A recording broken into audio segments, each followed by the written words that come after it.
Is it cultural appropriation if Ethan takes a shot of vodka? Is that like Russian cultural appropriation? Actually, I'll have you know, it's not Russian vodka, it's Ukrainian vodka. Well, there is Russian vodka. Really? Since when? I think it's only What? appropriation if he shotguns a potato afterwards. What the fuck is shotgunning a potato? Like, as in, like, how do you shotgun a potato? You know, like shotgunning a beer. Yeah, but you can't shotgun a potato. That's just not possible. Well, Just for we're that, live. I'm gonna. Just for That's that, awesome. That's good. Awesome. Right. We're live. It's typical. just for that, maybe I'll shotgun. Maybe I'll shotgun a bubbly. Actually, that's a horrible idea. That would make you ask the question, am I going to be okay? Okay. Okay, big nerds. We're not all here. I saw something. I saw Tanner's screen light up. Tan. It might be the puppy. Tanskis. Tan. Tan. Can you do the tan? Yes, I can. Can do the can. Ah. You know what we should... There's What big is that? dog. You There's get a- big dog. You get a tall boy? What is that? Yeah, there's big dog. Yeah, I'm Monster? getting fucking sloshed. No, it's liquid death. Water. Like from Harry Potter? Water. Sparkled water. No, it's is water. it really? What the... Yeah. Yeah. This one is flavored sparkling water, severed lime. Yo, sparkling water buddies. Let's go. Yeah, but liquid death is actually good. That bubbly shit sucks. Sorry. I heard Sorry. Michael Bublé swims in every batch of bubbly. In the nude. That's what I heard. That's why it sells so well. That's why it tastes so good. Yeah, that's right. It tastes like vibrato. All right. Okay, you big nerds. Where was I? Oh yeah, we were gonna recap. I was gonna say too. Actually, I think how sick would it be if we came up with a group haka to do before every session? Okay. No. Come on. Well, we should do it for every session. Exactly.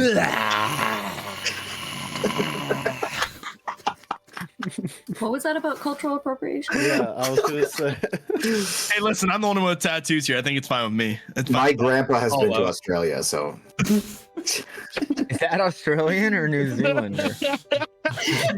I'm pretty sure it's like other islands, if anything. I think it's like all of them. It's all- New Zealand and Polynesia. Oh, Well, That's Okay. a loud dog. sorry.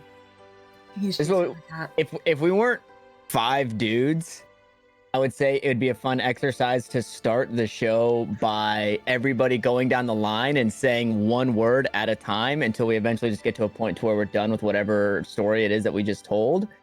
Huh? But it would just not be a great place for anybody because there's 5 dudes here. What do you mean? What do you mean? Yeah. Not just 5 dudes, just that there are 5 dudes. Yes, not Right? just Okay. 5 dudes. Yes, that would put Meg in a very uncomfortable position, trying to get us to stop making Except dick for- jokes. Except for every time it looped back to Meg, she would say wiener or something.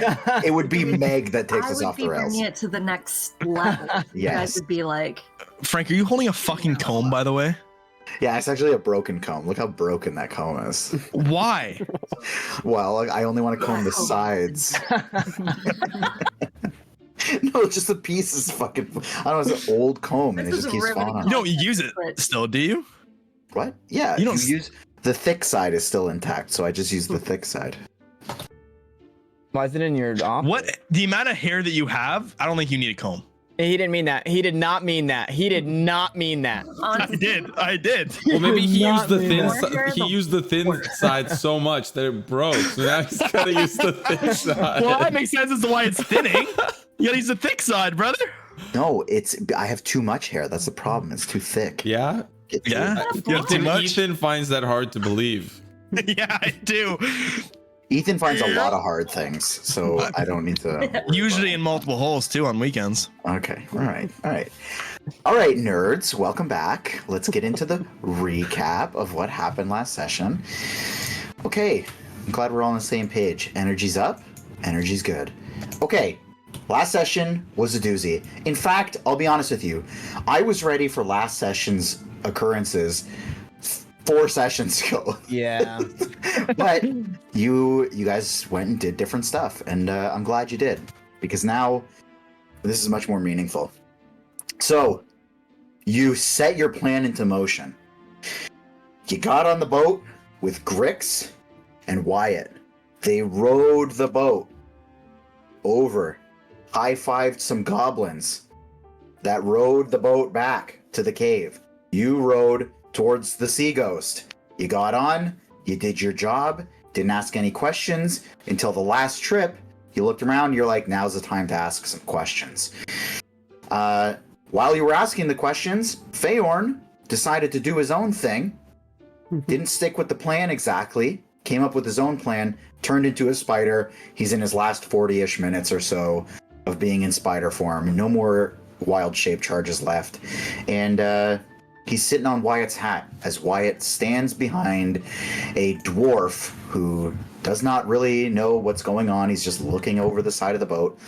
And Wyatt is being told by the captain of the ship to stab that dwarf in the back.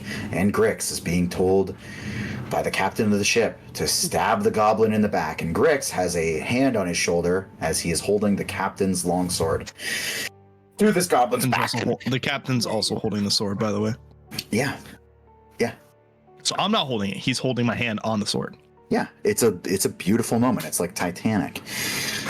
When you're on a boat too, perfect. Britain's watching, Feyorn's watching, everyone's watching. Also being watched is Milo back in the cave by a lizard folk and a couple of goblins that are unloading their last load. And that's a pretty good summation. Did I miss anything? Is everybody pleased with that summation? Some people did an alchemy lesson. True. Yes, they did. I forgot about that. There's some Brewed some vials. potions. That's right. You've got some vials of sleepy goodness created by Feyorn, and he did so well on that nat 20. He created an extra vial for you guys. That's right. Woo-woo. Now, before we dive in, I did just want to give you the full layout of everything that's going on here. So, top level of the ship, you have Wyatt in front of a dwarf, Grix in front of a goblin, Captain standing behind. There's another goblin on the ship as well. There's the deck mage up a level, up top on the fucking deck, and then Feyorn sitting on the hat of Wyatt, which I'll drag him a little bit closer here. Britain standing back a little bit with another goblin, and then up the mast in the crow's nest, you have another what do we call them? Crewmate that is up in the crow's nest, kind of watching on as well. On the lower level, there's the level down. There's, as far as you're concerned, a dwarf crew member, and there is Bloody Bjorn. One level below that, there's 3 more dwarfs, and the female member, which I don't think you got her name, so I'm not going to give it to you. And that is basically as everything you know. There's 3 more crew that are out with Milo right now. Which is where we're going to begin today's session. Milo. Yes. You are back in the cellar here. We're going to be bouncing back and forth on these maps. And actually, I'm going to have to bring Peaches over here. Peaches, can you see from your token in this one? Yes. Okay. I can see the underneath the mansion. Perfect. Well, can you see the cave area? Yeah. That was loud. It was fun. I Okay. can see the boat where we fought. Fantastic. What? So we're going to drag these guys into the water. In fact, I'm going to make them invisible. Hopefully they can still see. Bang. Spider away. Perfect. Okay. Oh, dope. I can't see now. You can't see? I can't see here either, but I don't really know if I need Yeah, to see. I don't need to. Yeah. Oh, Oh, Wait, how can Peaches see then? because she's Peaches. I have bird's eye view. you beat me to it. I was Okay. gonna go there. Okay, I need to move this boat so I can grab the goblins. Okay, goblins are working away, Sandbalette standing over everything. Milo, we come to you. The goblins are just kind of, they're a little bit sweaty at this point. They've been doing nothing but rowing and unloading and loading for the past couple of hours. And the lizard folk has pretty much stood unmoving with his feet in the water on the beach edge there. And like, how much attention is he paying to anything? Can I tell how much attention he's paying? I mean, he's basically like vaguely looking at what's going on. Unfortunately, he doesn't have like a cell phone or anything to distract him, but Right. you know, there's really not much else to look at. So he's just kind of like watching what's happening. And he has so far not been requested to do any of the loading or unloading. Though at this point, it does seem like he is kind of like shuffling his feet, maybe looking like he's getting ready to go. Okay. And what's the route that the goblins are taking? Are they just dropping stuff off on the beach here? Like, is it a world where I'm helping like daisy chain stuff to the like? Yeah, so they're bringing it basically around this corner here into this little pile just to the left. Okay. So if that was the case, Milo would just be helping them, grab stuff, walking, but like trying to split the timing. If like I'm drop something off and I'm walking back, they're walking to the thing and just like begrudgingly just kind of doing the thing. And then eventually at a certain point, before we're, out of supplies, to move, Milo would use that little hand drill to try and drill a hole or two, in the bottom of the boat, in the bottom of the little rowboat. Okay. I will say, so Hopefully, of course. the way the drill works is it's got like a turn basically. So it comes to the point and then there's like a handle that And you're turns like, on it. right. You don't just like stab it in. You'd have to like stab it in, turn it, and turn it, right. So it would be like a motion. So just give me a little bit more detail of how you want to go about that. Okay, so this is just like normal, like rowboat sized boat, right? Mm-hmm. How is there like the boxes stacked? What is it that we're pulling off of this thing? Yeah, so they're pretty big shipments. So it's filled up as much as it can handle. So there's basically the 2 seats in front for the goblins, and then the 2 seats, the 2 benches back are stacked up pretty high with boxes and rolls of silk.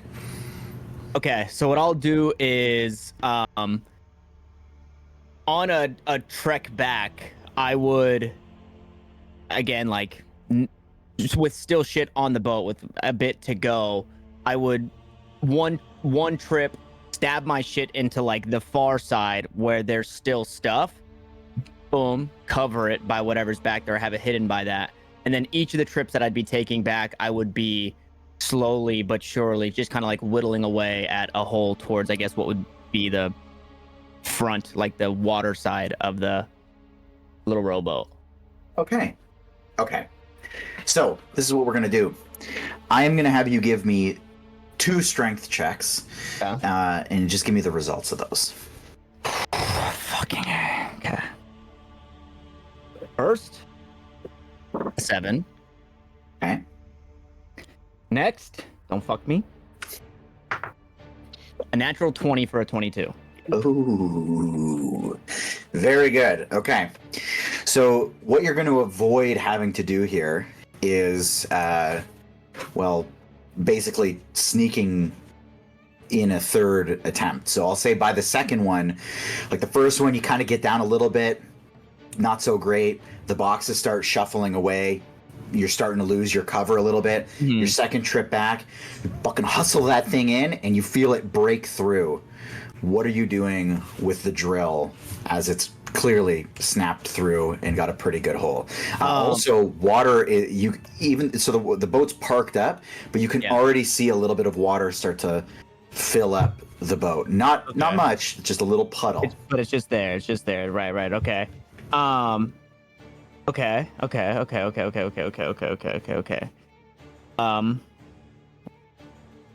You said that there was some. It's like the cloth. You said cloth or something. What was it? Silk. Silk. Okay. So in moving some of this silk. Okay, so what I'm gonna do with the tool? Boom. Once I get it through, I'm gonna quick left, right, see where anybody's at, and I'm just tossing it into the water. Okay. Give me a sleight of hand check. I'll give you advantage because it's dark. Okay. Running it back with the moon dice. That rolled me the nat 20. Sleight of hand. Oof. A 12. 12? Oh. That was with advantage?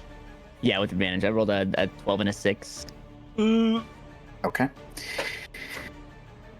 So at this, so you get your timing pretty good. The goblins are kind of like making their trek back. The lizard folk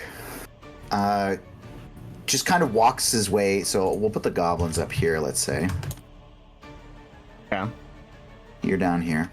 Yeah. Actually, I would be I'd be like here. Okay. The lizard folk, you see, like immediately starts making his way over, and starts like kind of like looking you up and down. And I'm gonna lose my balance and fall into the water. Over like picking something up and fall into the water. Okay. And sorry, you're just doing that to like. Just to like, I guess at this point, like if I've understood that he's probably heard me splashing this fucking tool into the water, then yeah, I'm gonna try and make it like a bigger deal. Like I just dropped something over the side and I'm falling after it, and like not jumping in after it, but also losing my balance in things getting. Okay, give me a performance check. Fuck. Or you're I'm killing running out it. of dice that I trust, dude. I'm running out of dice. You're killing it right now. Okay, performance. Fuck, man, an 11. An 11? Yeah.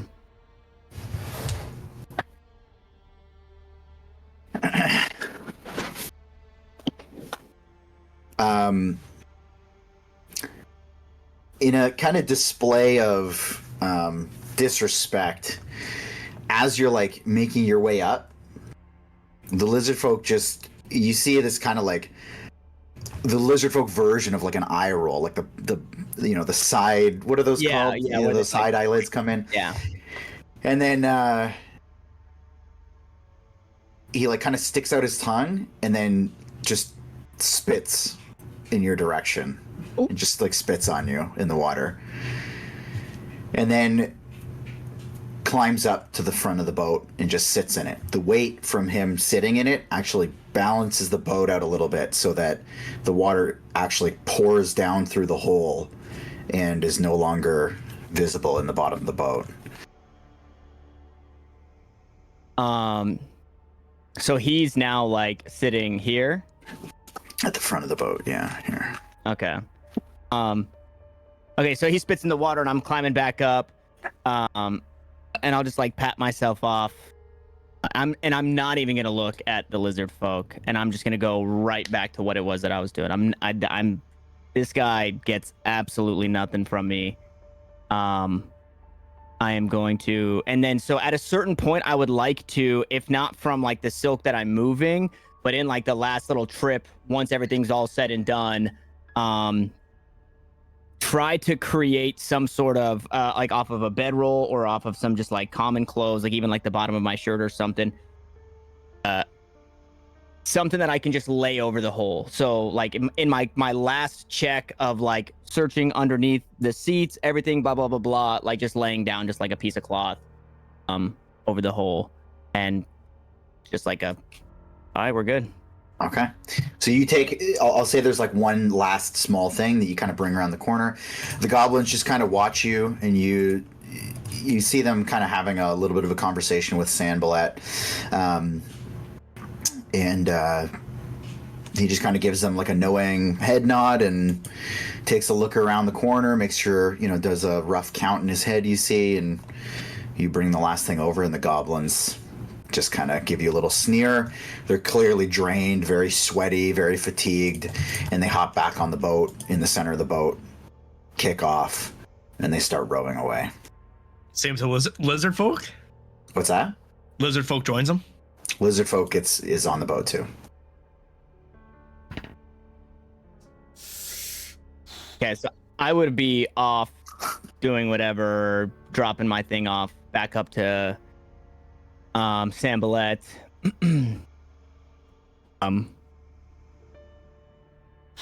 Now what? Well, now we wait and see. And hopefully your friends are on their way back and they've recovered whatever it is that they need to recover. Clever little trick there. I couldn't help but notice what you were up to. Yeah, just trying to even the odds, I guess. Well, given the state of those two goblins, there's a pretty good chance they're not going to have the strength to be able to paddle themselves back to that ship and bail themselves out. And I sincerely doubt that lizard folk is going to help them. If anything, he'll just swim his way back and let them drown. What did they mention? Did they mention anything about who or what or why No. he was here?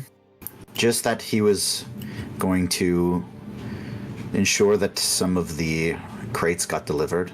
He was just eyes for one of the customers, apparently. Very well. Okay, well, now we wait. We do. Now back to the people who are not waiting.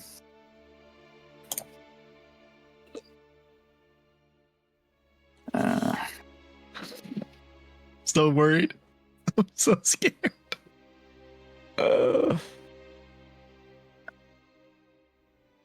you want more tension, Frank? I liked the way you had before. I like the ship. No, that's not good. You didn't like That's, it. that's too Oh. cheery. That's too cheery. That's like Yo a ho. it's like a morning, beach walk kind of thing he had on there. Okay, so back on the ship.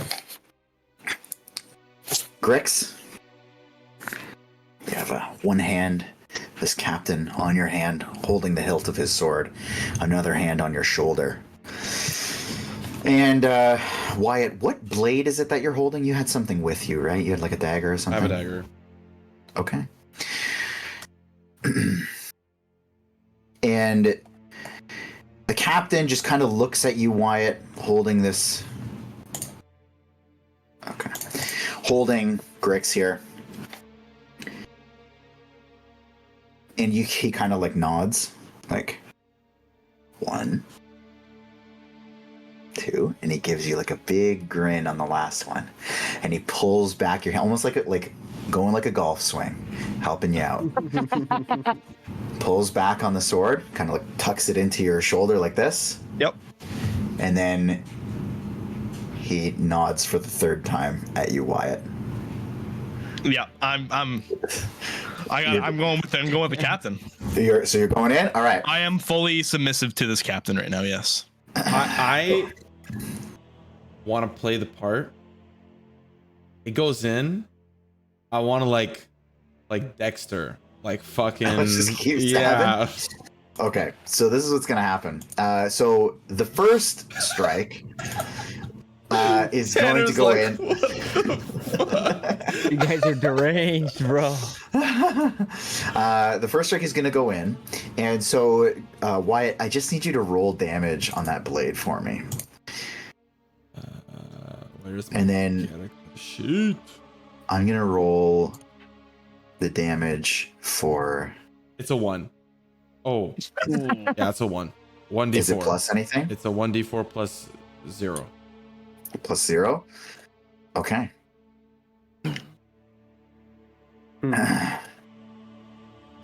So, Grix, the captain, with you, takes the longsword and shoves it through this goblin, and you realize this is a very well-crafted, well-sharpened blade, and it goes straight through, basically like the pelvis, and carves straight up, and he just tips the sword, and the goblin just slides off the sword and down the ship.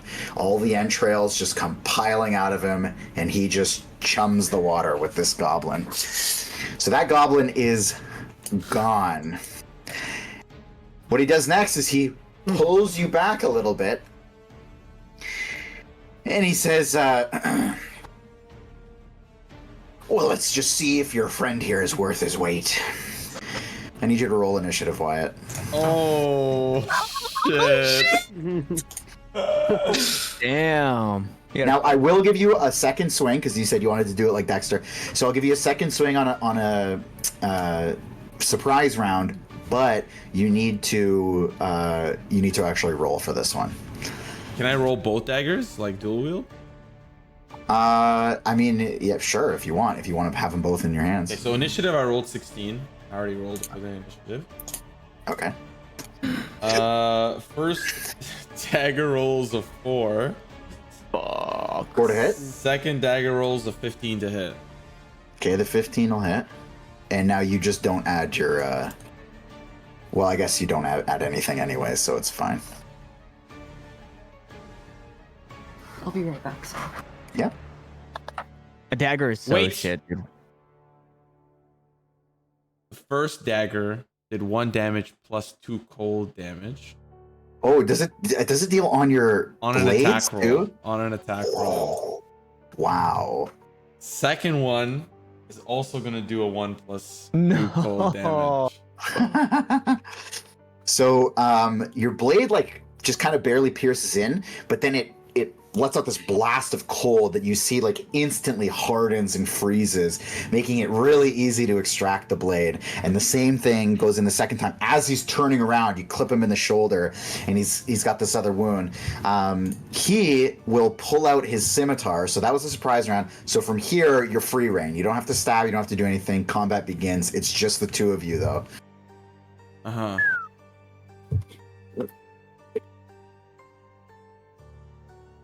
Get him! I'm I'm gonna stick Peaches here just so she can watch. I forgot she wasn't here. So I've never dual wielded in my life. Is the second dual wield a bonus action? It is a bonus action. Bonus action, okay. Yeah. So I'm just gonna keep stabbing him. Fuck it. I'm stabbing Okay, you're him. going it? Okay. Yeah. Alright. I was thinking like, do I hex him? It's like I feel like it's a waste of a spell slot. I feel like I kind of need it, you know. 18. That's a dirty 20. Second hit is a crit. Oh! Okay.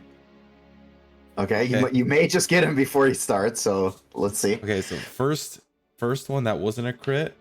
2 plus 2. That's 4 damage. Okay. Second one, I forget how crits work. You'll have to remind me. So you just double the dice. All the dice that you roll, you double. So I rolled a 3, so 6, So 6 plus 2. plus 2. Okay. So you clean this guy up. So he starts turning. He draws his blade, and he just like has this panicked, like adrenaline look in his eyes. And as you're getting this last stab, and he says, "My children," and he falls back off the side of the ship. Oh. It's like take some psychic damage, baby. Fuck. Damn. So, well, that combat was quick-lived. Oops, I didn't I'm mean to dead. kill you. Whoops, mine's dead. Inside. So he just kind of like lies limp over the railing of the ship. I'm gonna kick him off. Okay. Yeah. And down he goes. That's fucking cold. That's some cold shit. I And like it. I'll just flip both daggers and just sheath him back in and turn back to the geezer like nothing to it. I didn't think you actually had it in you. Good choice, it seems. That was a couple of battle-hardened men. What a waste.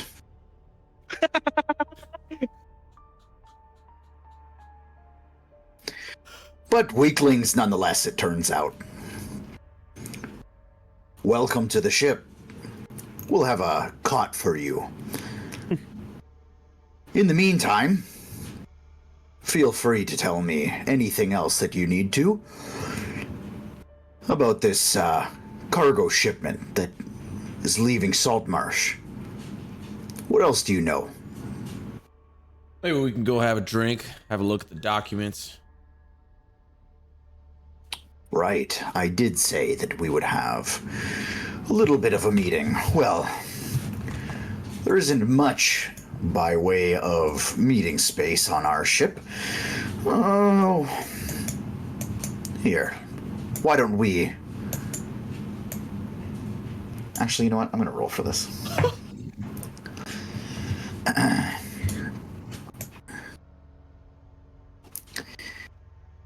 It's the crow's nest. We're meeting up in the crow's nest. Climb up there, boys. Let's go.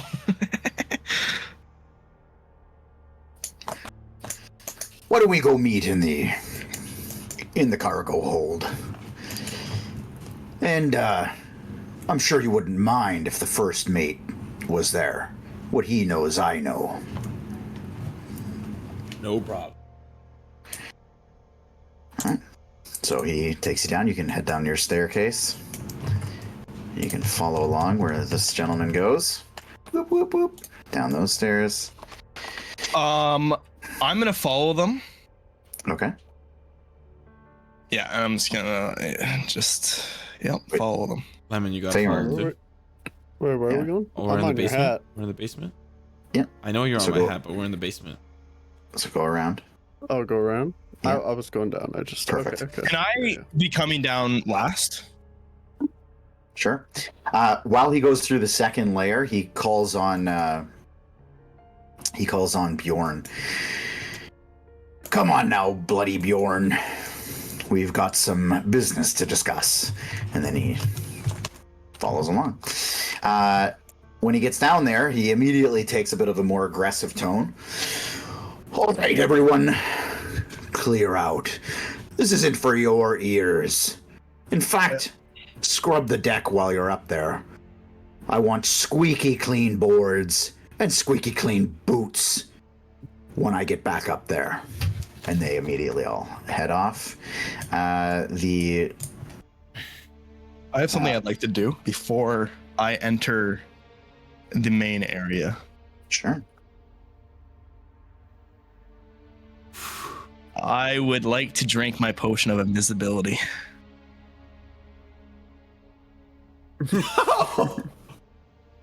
As you're walking down? I want to be like, it looks like there's like a small like landing before you enter the actual cargo hold. So Okay. it looks like there's a little bit of like private area, not private, but like secluded area. That's why I asked to go down last. And Okay. quickly be able to, shotgun that invisibility potion and like tuck myself into either hopefully walking before he sends his crew up, or wait in there in a small corner, wait for them to pass by, then go back in. Sure, I'll say you can wait. And Yeah. Also Sure. I'm sending Britain up top. Well, she's leaving, isn't she? What's that? She's leaving on the boat. Like, we're staying. I don't know how that's going, but Yeah, because Simo and I are joining the crew. Yeah, so she's gonna chill up top for now. Like she hasn't been Okay. directed to leave, Yeah. so she's gonna stay. Plus, there's one more shipment to go, so you haven't actually loaded that, or the whole thing hasn't been loaded yet. Okay, so you guys make your way down, and the kind of female pirate that was down there, you see she kind of like is shoving everybody along. So she's clearly got some sort of leadership role as well, as she kind of shoves them along, and you hear them kind of pursue all the way upstairs to the top deck. Down here, it is relatively quiet. The swaying of the boat kind of dictating your footing. And it's at this point that you see that there is a staircase in the center here amidst everything that actually leads down to another level. Actually, I just realized I don't have a staircase for that, but there it is. So when they get there, the captain just kind of looks around. Mm-hmm. Oh, I'm sorry. Did I forget to give you all a pissing break?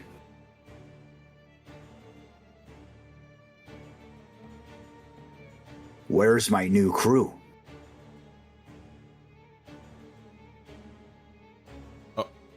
Oh, you mean the goblin? The goblin. Didn't he come with y'all? I came down with y'all. I don't know where he went. Is he back up on that upper deck? Did he come with us? Not a good time for playing games. I know. And okay. For clarity's sake, a component of charm person is verbal, correct? Yes. But what type of verbal component is it? Is it like I'm casting charm person, or it's like, oh, I think you should lie down, and then I cast it in that way? No, it's like this. It's like a somatic component. Like, you know, you're like speaking the. It's whatever arcane your wave. charm is. Yeah, but anything that has like a verbal component to it, it is noticeable that it's being cast. There's a sorcerer ability that allows you to cast spells without it, so you can do it like secretly. But if you're casting this in front of two people, especially charmed person, the other person's gonna see you do it. I see. And if I whisper it in some corner, they would have to Think of it this way. Think of it like there's like a little glowing light. It's like a little show. Like it's like doing a magic trick almost. Every time you cast a spell that has these components, because there's verbal and somatic or whatever. Mm-hmm. So you're doing like your little hand motions. Okay. Next thing. It also takes 6 seconds to cast because it's one action. That's right. Yeah. In this room, there's barrels everywhere, right? Mm-hmm. Is there like those little ship holes? Like the little Port holes? Cork holes. yeah, cork holes. Port. Cork Oh, holes. you mean for tapping? No, like little windows. Is there little windows in this cargo bay? Oh, like where you can see out. Yeah. Yes, there are. Where is it easy to get to them, or there's tons of barrels in the way? Like there's definitely barrels in the way, but there are like, you know, the barrels are ground level. They're maybe 5 feet up. Okay. Would a goblin be able to fit through the little window? Yeah, a goblin could fit. Like easily, or like Toxobi? Like, yeah, like it wouldn't be like, you know, he wouldn't slide through super easy, but it wouldn't take him super long. Like it wouldn't be a struggle. Okay. We can go back to the discussion. Okay. These are just all important things that I need to know for the future hour that I'm about to fucking embark on. These are very important questions.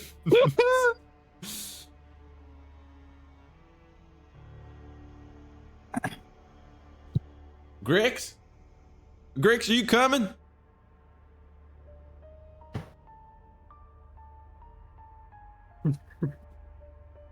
You came as a bit of a duo, so I'm going to treat his disrespect as your disrespect. I'm going to cast Minor Illusion as a cantrip.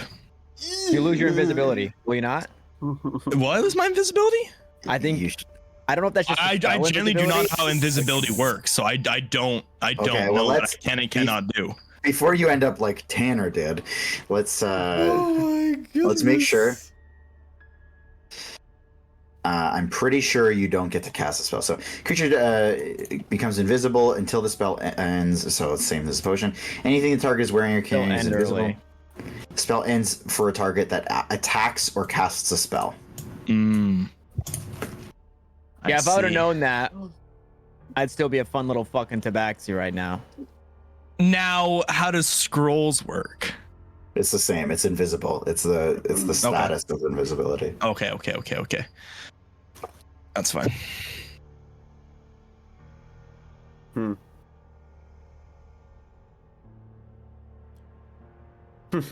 I just want. If he's not doing anything, Come I'll on, keep Wyatt, going. you I got just this. just you want to can give do him a what you need to do. second. I want to like look around. I just want to be like, I want to be frantically fucking looking around. I want to look in the grates. I want to maybe take a peek down the stairs if I can. Okay. I just want to give him Whatever. some time to do what he wants to do Okay.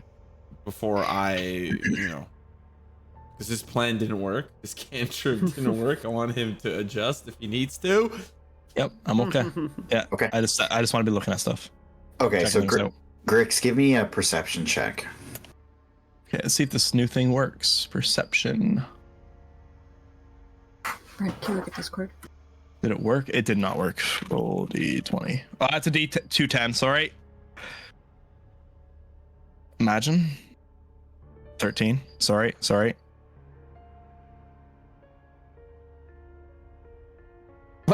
Right. Sorry, 13 you said? 13 plus 1. Sorry, 14. 14. Okay. Yeah. So first thing, in this room here, Okay. let me bring you back. I'm just going to close the door. So in this room here, right up against the wall here to your right, Mhm. you actually can see it's very hard to make out, but you barely see. There's a crease in the wall, and you can make out a little bump in the wood that is clearly hiding a hinge. Also, I'll say you kind of like swooped around, looked down the stairs, looked at this thing. When you look downstairs, you can see that is the that is the bilge. So it's like the absolute bottom of the ship. Mhm. It's very dark, very gloomy, but it stretches the whole length of the ship. You can see, for the most part, just in the light coming from above, you see that there's like some sort of like wet sand down there, and then you see like these large, like almost like half a finger sized, almost like maggots crawling around. Even with dark vision, that's all I see. Yeah. Okay. Okay, and that door is still open. It is still open. Okay, I'll skulk back in there and I'll let them have their conversation. Unless you need me to give you more time, then I'll go investigate You the should hinge. stay there for maybe fucking the rest of the session. Maybe have a whole session in there, huh? How am I gonna fucking carry this shit, bro? Okay, let's do this. Let's do this thing. His disrespect is your disrespect. Well, If he needed to relieve himself, which is a generous benefit of the doubt here, he needed to claim so and not waste my time. well, hopefully, killing one of your mates. I definitely did not want to show disrespect. I wanted to show how I want to be part of the team. Aye, and you did so. But this is a new minute.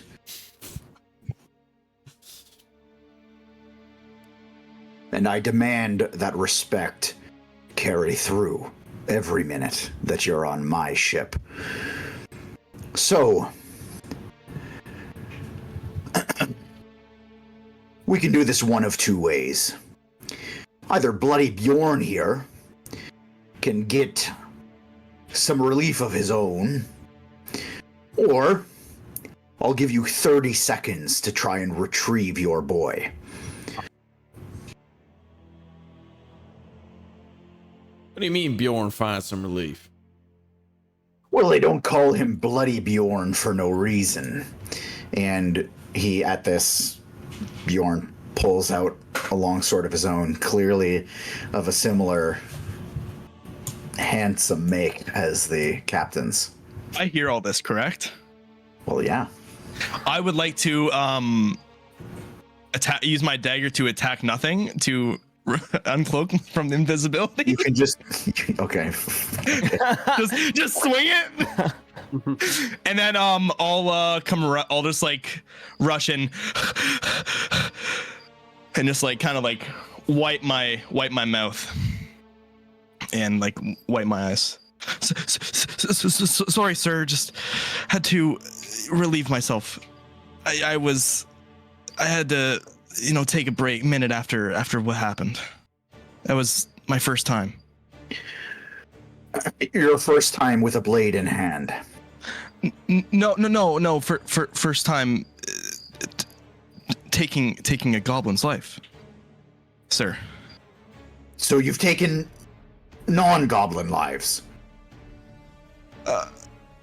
Yeah, rabbits, boars. Grix, don't be so modest. Remember that time we took down an ogre? Don't sell yourself short. Well, I didn't. I didn't do it with a blade. You see, it wasn't with a blade. That's why I've never been that close when I killed something. I've always usually used a bow or a crossbow. Okay, you can each roll a deception check because you're like playing off of this, and we'll take the higher of the two. Deception? Oh, where's my deception at? Okay. I'll wait for Ethan. I got a dirty 20. Okay, thank God, because I got a 6. Dirty 20. Dirty 20. God.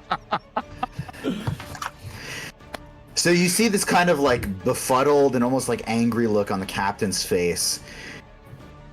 And then as you tell this story about the ogre, it just kind of slips into like bewilderment and then like just a half an inch of impressed streaks across his face. Then he kind of shakes it. Either way, get in line. Over there. Now, to business. And do not ever feel the need to relieve yourself without explaining where you will be, either to me or to any of my crew. Does that come across clear? Yes, sir. Crystal. Good. Now, what are these documents you had to show me? I'll pull up said documents, hand it over to him, or I guess I'll hand it to his first mate, actually, because that's a disrespect thing to hand it right to the captain. It goes back cultures. Look it up. Okay. Anyways, and I'll hand it to the first mate, and just they're sending a large gold shipment to the capital. I don't know if it's for tax purposes or if it's adding it to the treasury. I don't know, but they're going to be loading it like a full horde. It's going to be all the way from the bilge tanks all the way up. It's going to be fully loaded. While you're having a look at that document, you have any scotch or rye? I'm a little parched after such a quick slice and dice. Scotch or rye.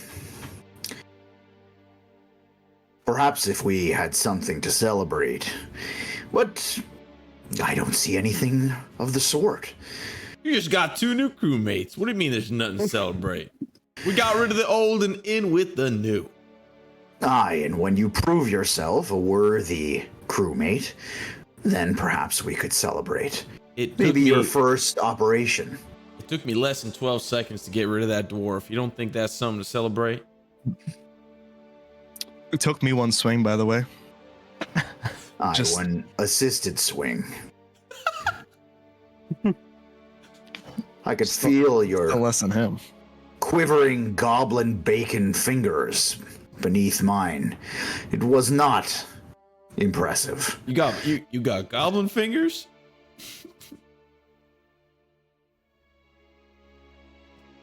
Well, I certainly hope he's got goblin fingers.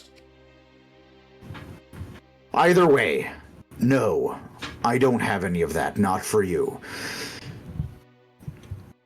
And he kind of takes the document from his first mate, looks it over. Can I look around? Is there any cups in here? There is not. This is clearly it's a very well organized storage area. All right. Well, I've got this bottle of wine in my bag. Oh, It's from the house we were, stationed in, waiting for you. well, add it to the supplies then. It'll surely fetch a few gold. I'll make sure to do that. You can drop it right there. And I'll take it out and I'll add it to the rest. Very good. So, is there anything else I need to know?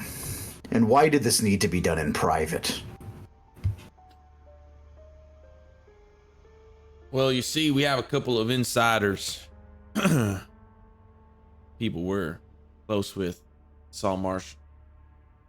Didn't really want it to coming around to anybody that you may know. Wanted it for eyes and ears only. Yes. And do I not have eyes and ears worthy? You do, but do I think the rest of your crewmates do? I'm not quite sure. Well, then, if there's nothing else that you need to tell me, and he kind of looks you over. Well, is there?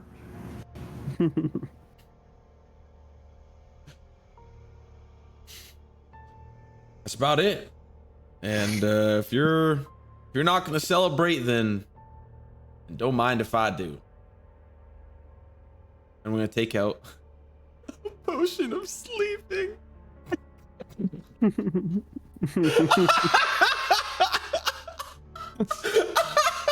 I'm gonna slowly uncork.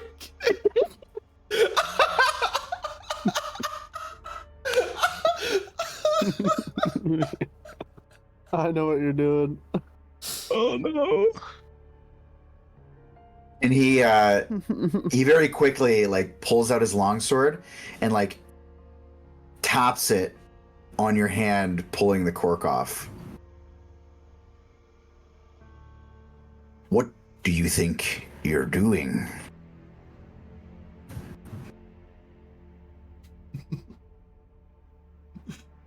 Oh, you want a sip? Okay, Wyatt. This is your attempt. All this build up. 3 sessions. Gathering the supplies. Thinking it through. Having Feyorn almost have to stay up all night. Brewing this bottle. You didn't know this was coming? Okay. Oh no. Let's roll a persuasion check. This is what it boils down to. This got to be DC 25. I have Can I ready an inspiration. action in this? Can I ready an action with this? Wait. Oh god. Let's just pause for a moment here. Can I ready an action before he rolls? I mean, sure. Okay. Bro, this session is awesome.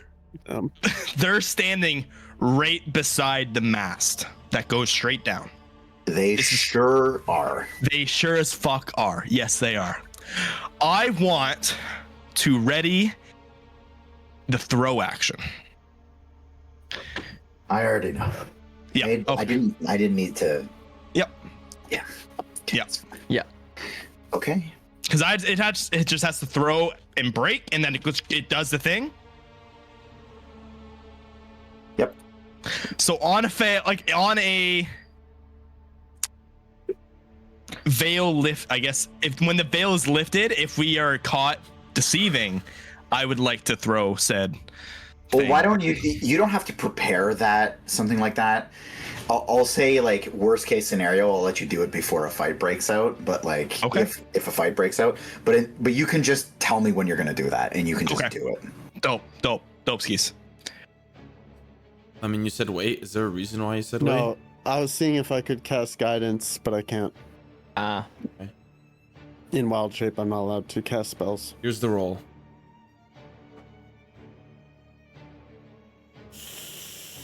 Ooh, I don't like that noise. 16. 16. It's not bad.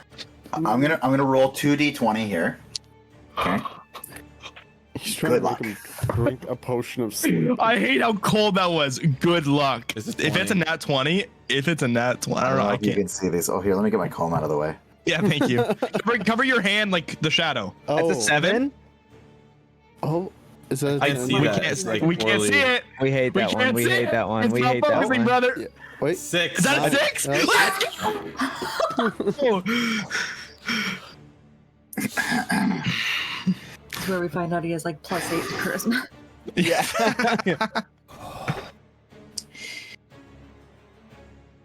Are you offering? Absolutely. It'll be an honor. Well, I suppose we did just finish an operation. And I suppose I did lead the charge on it. So, by the way, you are not allowed to drink. I, on the other hand, make the rules. So, don't mind if I do. And he takes your vial and he kind of holds it up and he says, I'm sorry, what is it that you drink?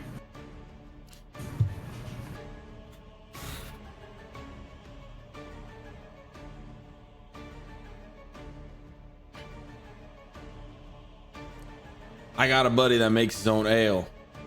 Plums.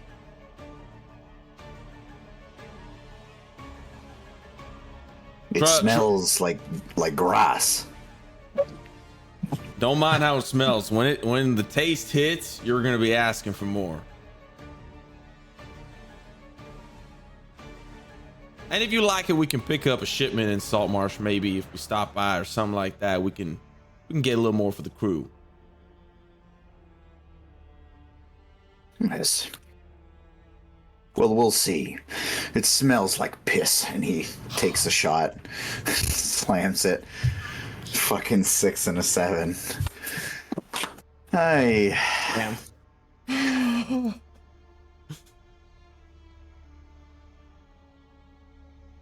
That is quite disgusting. Your friend should stop brewing. Yeah. Well, I thought it tasted pretty good. Maybe I got a weird palate. Bjorn, what do you think? You want to try? And the captain just kind of like looks at him. He doesn't. And he doesn't drink either. Not on my ship. Not on an occasion like this. Perhaps if we take down that boat of yours, maybe then we'll all have a drink, but certainly not this piss. By the way, I've been meaning to tell you, you have a spider on your... Hold on, you have a... I want to ready in action. Wait. I want to ready in action, bro. I also would like to ready in action. If he's like about to do what I think he's about to do, I also would like to ready in action. Let me get the... And he like kind of leans over on a cask. I'll get that off of there for you. And Bloody Bjorn kind of comes up. Hey. Up. Can I try to can I catch him? Yeah. Can I attempt to So catch him? he kind of like stumbles forward. Is he out? He's like well on his way out. He's like 80% of the way there. Cap.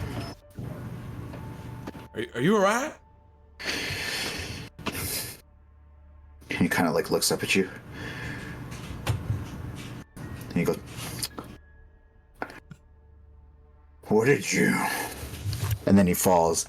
And Bloody Bjorn kind of like lets him drop, looks up at you, and he just starts pulling out his sling. Wait. I have it. Yeah, go ahead. He can go first. Let him go first. Genie in a bottle. He disappears. The captain disappears? Oh, that's not what I was gonna do. That's not all. Wow. Okay. Can you send that to me? We put in Yes, I know. I know. a stipulation. I could send it to you. Yeah, because I'm pretty sure.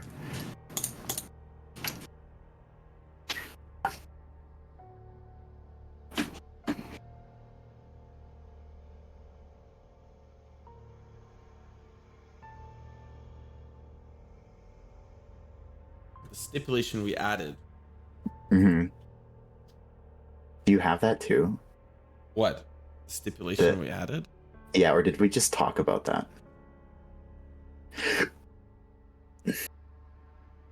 Because I know what it was. I'm pretty sure I know what it was.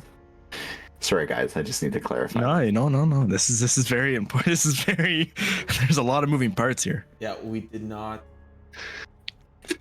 write it. I have something that we can, as an alternative, I guess.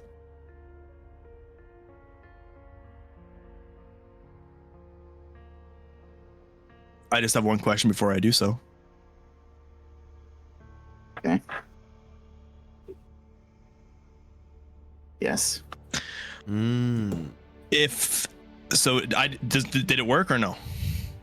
Simo, I'm pretty sure you remember that too. So,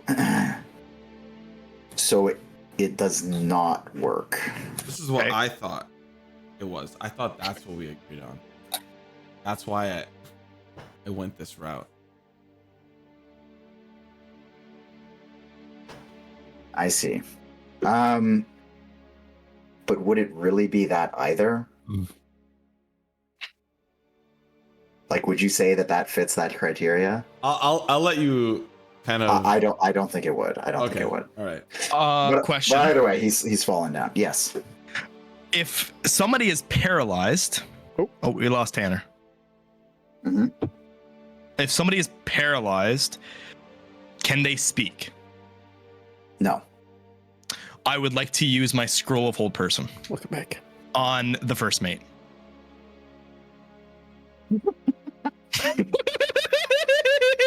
Okay, so this is what I'm going to say, because this is happening like all at once. I'm going to say that combat's going to initiate first here. Yep. So I'm going to have you guys, again, we're going to roll initiative here between the three of you. Actually, the four, because Feyorn's in this too. So let's get this pumping. Let me know when you want me to roll it. Okay. Oh, what the heck? There we go. Rip the potion of invisibility though, eh, boys? Yeah. Go ahead. Everybody can roll it. I rolled an 11. Can you just? Oh, 14, please, 14, please, 14. Oh, let's go. I rolled a 16. It just. Oh, it didn't roll. Why didn't it roll? I had to make the access for whatever.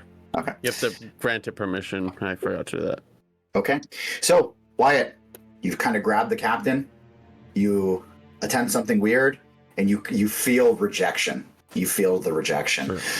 But you get to go first, anyways. I rolled an 11. I'm after everybody. Oh, you're after. Okay. Lemon, you are up first here, buddy. I'm not doing chilling? anything. Yeah. Okay. Grix, you're up. Not yet. Bonus action. I would like to disengage. You don't need. The guy's unconscious in front of you. Oh, bloody Bjorn. Okay, yeah. So I will scroll person. Okay, so Wait, we'll have I don't have any information on this. You just told me I have a scroll of hold person, so I have no info on this. So I don't know how long it takes to cast a spell. So I asked before I end my turn, and before I start casting it, is there a time, or is it just like I open it up and it's like, hey, fuck you, you're frozen now. Get fucked, nerd. Type shit.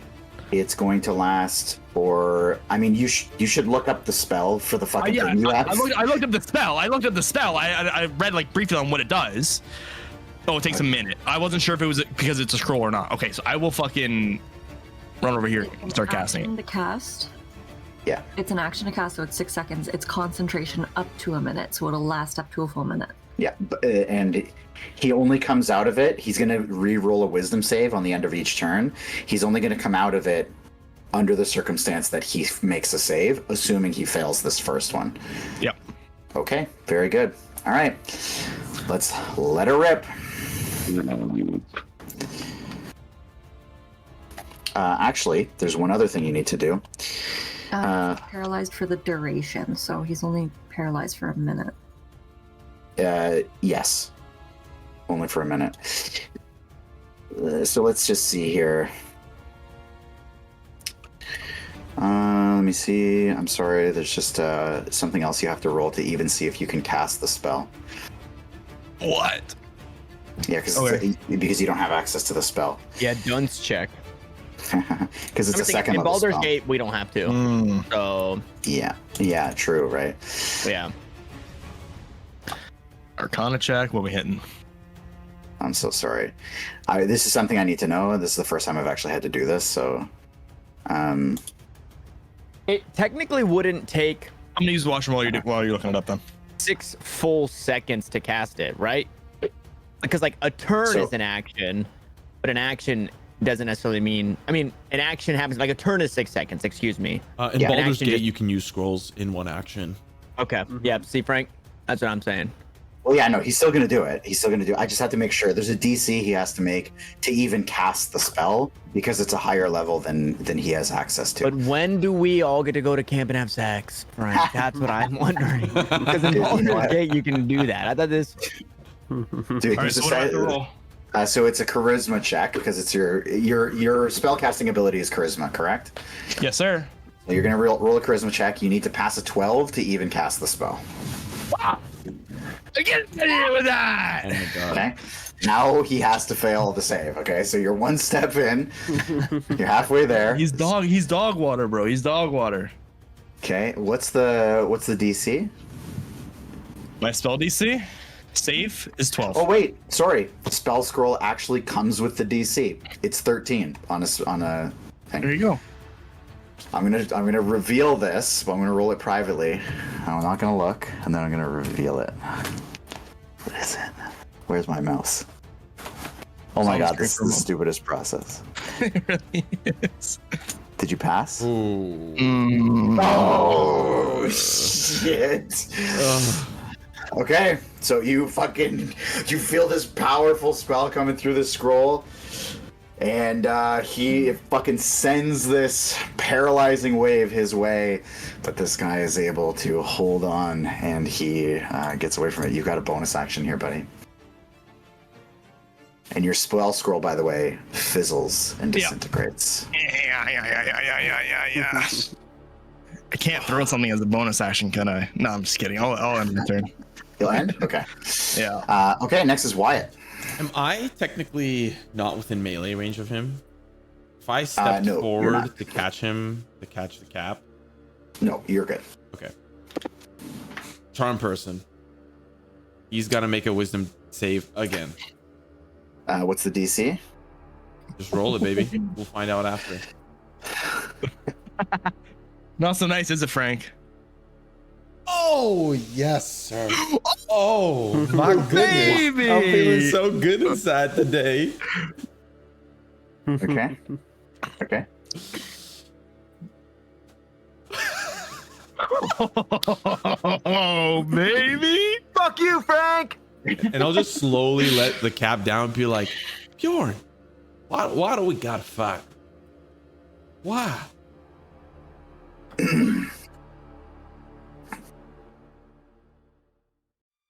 That's a good question. I suppose we don't. He like sheaths his longsword.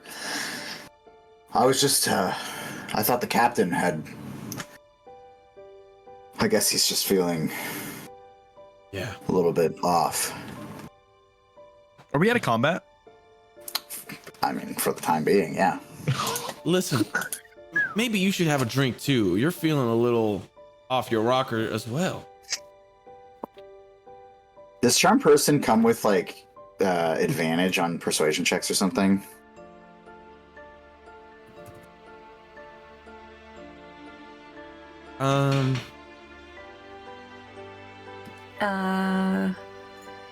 Makes a wisdom saving throw. Does so with advantage if you or your companions are fighting it.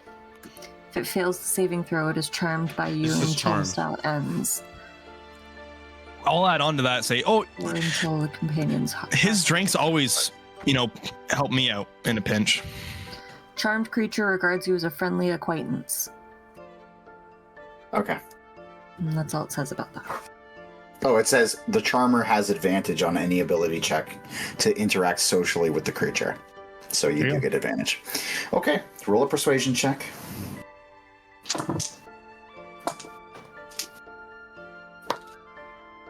$21. Where does it say that? It's a 2.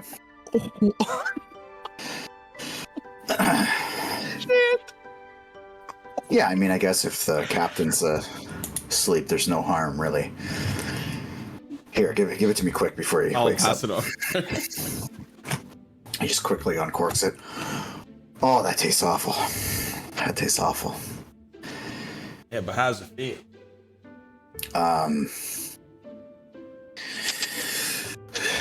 I'm a little bit, and then he just slams down to the floor. It just topples on top of the captain.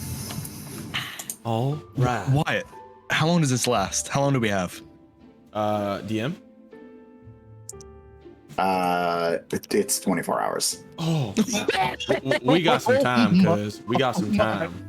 We got about 24 hours. We got a day. All right, I need to get cooking.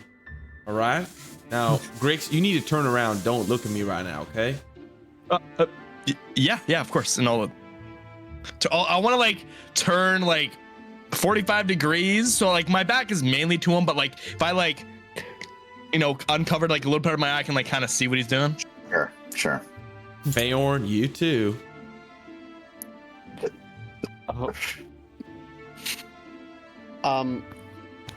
Frank, how is my time pretty much up? Yeah, you're coming pretty close to the end. Okay, I'll just jump off of him onto a barrel and then just transform back. Okay. How are you gonna get out? If only you had an invisibility potion. I have some tricks. I'm gonna start getting undressed Check this side of my bed. and put everything into my backpack. Okay. And then I'm gonna start undressing the captain. Okay. I'm gonna put my hand on him, and I'm just gonna have Just take a peek. his Step around. his skin, it doesn't leave his body, but it just slowly starts to wrap over mine. It's like a wave from the entirety of my body, and then it kind of ends with my head. Okay. And I start putting on clothes. I say, y'all can turn around now. Would that be the first time I've ever seen him do this? Well, yeah. Technically. He turned into you. Wyatt. Let's What the fuck was that? let's answer some questions when we get out of here. Where do we put the cap, and where do we put Bjorn? Well, I didn't really see much, down below, but it's full of maggots. We should definitely 100% tie them up. That way it gives us even more time. But the just in rest of the case. crew's gonna come down here. We gotta. No, we should have a little bit of time. If we tie them up, we hide them. I know of a spot where we might be able to hide. We could throw them overboard. Will they fit through those windows? I don't think so. They look like big enough just to fit me, let alone. You could put him in a barrel. Oh, let's have a look through the barrels. Ooh. What's in the barrels? Start opening them. Yeah. I just want to use the dagger if I need to start. So these, just on your initial inspection, you can tell that all of these barrels have liquid inside of them. They're like wine barrels. Okay, let's just dump them down the bilge, down this grate here. Let's try to get 2 barrels that are a little bit inconspicuous. Right, maybe in the far back. Move some stuff around to make sure that we don't get caught.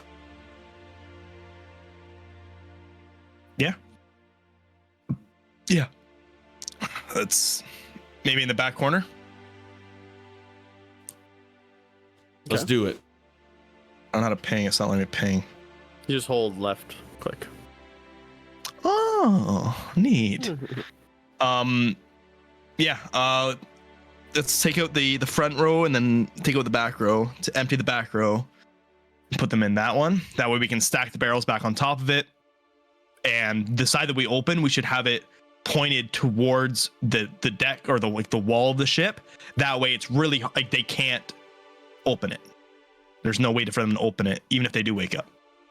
Can I retcon? I'm gonna use some rope and just tie it around, so they're kind of like, and kind of clamp their teeth down onto the rope, kind of tie the rope around their head and open the mouth and just put the rope through and clamp it down. So that like a rope gag. Yeah. Uh-huh. Okay. Yeah, you can do that. Yeah, on both of them, and then we'll put them in the barrels. Before we put them in the barrel, can we? I just want to just cover all our bases. Let's just put their hands behind their back and tie them up. We need to, I say, you sound like you know how to hog tie, so I think we should hog tie them. It's in your voice. Yeah, it's in your voice after all. Sure. I mean, maybe Mr. Nature over here probably has it more covered than I do. I can give it a try if you want.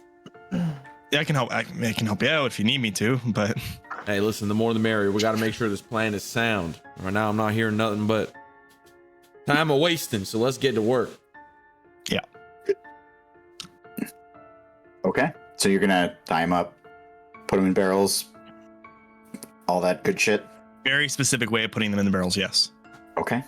I'm going to say this is going to take you a couple of minutes, during which you go pretty much undisturbed. Nobody is coming down there. So I'll say over the course of the next like 6-7 minutes, you get your ties up, the three of you.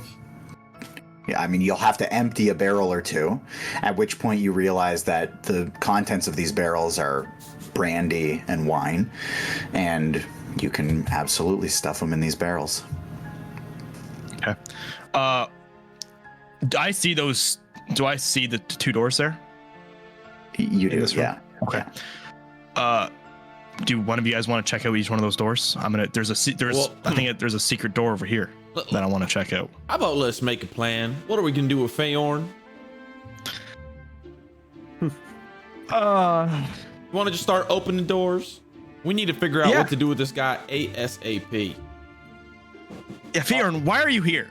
What happened to the plan? I don't know. You know what? It doesn't matter. I'm We here can. to help. Perfect. As well, help we're gonna need because we got to get you off this ship, like Wyatt said. We have to do so undisturbed, and you can't risk getting caught. Can you remove the tokens of the two people? It's like bothering me. It's like a little bit. You know? Thank you. You're disguised as the captain now? Yes, and I speak like him too. Well, I mean, I'll just disguise as you. How are you gonna do that? And then I'll use disguise self. And I'll turn into Wyatt. Oh my! Oh, baby! Holy, this is becoming deep. Jesus. Okay. So how long does that last? How 1 hour. is he gonna turn into a human? Dude, he's How? been everybody but Feyorn for the last like 4 hours. Okay, I want to take a quick moment, by the way, while you guys are doing that. So Peaches, we've been kind of talking on the side here. Tell me what you're thinking at this point as you see basically the whole crew arise up from beneath up to the top deck. So I want to try if I can find an area that's less conspicuous or even like hidden behind like barrels or crates or whatever, to try and like come up to the side of the boat and then just kind of like get on the deck and just grab a crate and start like moving. Okay, so from what, just to give you a kind of rundown, from what you've seen, the stuff that was loaded is actually beneath the top deck. There's nothing on the deck, and right now you're basically seeing everybody just kind of milling about. So I put your token up here so you can kind of see what's going on, including Britain is just kind of chilling up top, doing her thing. And everybody else is they're just kind of doing nothing up here. Nobody's moving anything. They're just chilling. Is there anywhere that I could safely feel that I wouldn't be seen trying to climb up like over the edge of the ship onto the deck? I'm gonna say probably not, because they're all on the deck. There's just too many people there. How high up is the crow's nest? The crow's nest is 20 feet up. That's still too low. Shit. Actually, sorry, no, I don't think that's right. Let me get that answer for you. I think it's actually 50. Let me double check. That is too low. Something was 20 feet up, but I don't think that was it. Actually, that size of a ship would probably only have a 35 to 45 foot mast.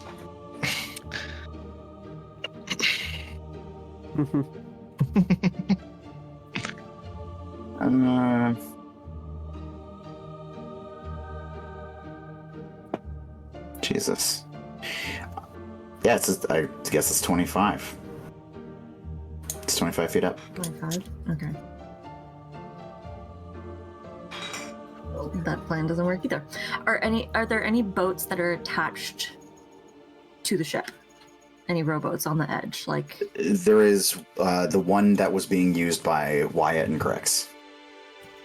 okay. Fuck. This is not going as I had planned. All right, I'm gonna take out the second invisibility potion and I'm gonna down it. Okay. You gave us too many, then I'm Frank. No, I don't think I did. I really don't. and then I'm gonna try and sneak down to where I saw them move. Okay. Okay. Give me a stealth check with advantage. Okay. Oh, I'm deciding which die to roll. Ugh.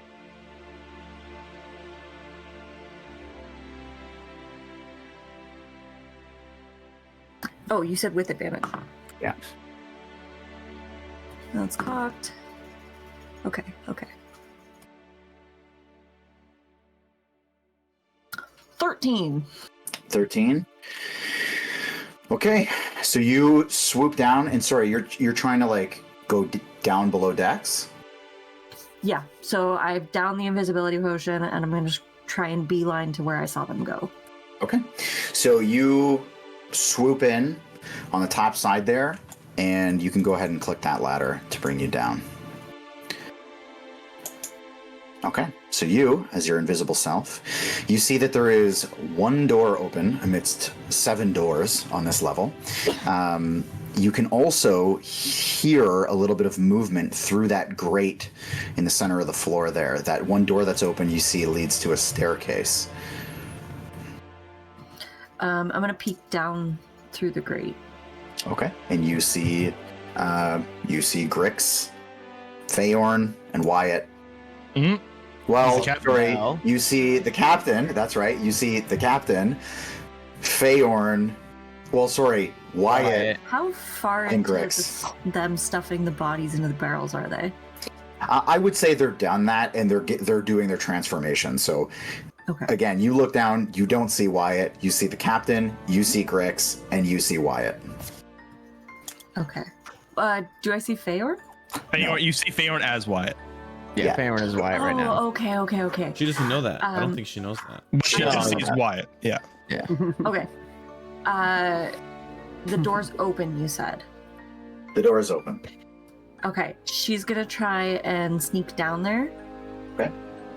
and just kind of stay out of the way until one of them, like Grix or Wyatt, is separated far enough so that she can like whisper that she's there. Okay, so you're going down the stairs? Yes. Okay, go ahead and do that, and then make a perception check for me. Perception.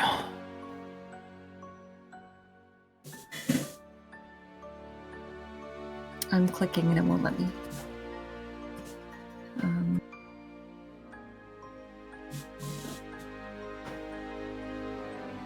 It won't let me.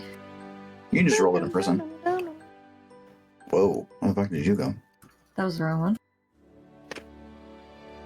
There you Okay, there we go. It wouldn't let, like I was clicking the steps and it wouldn't bring me anywhere.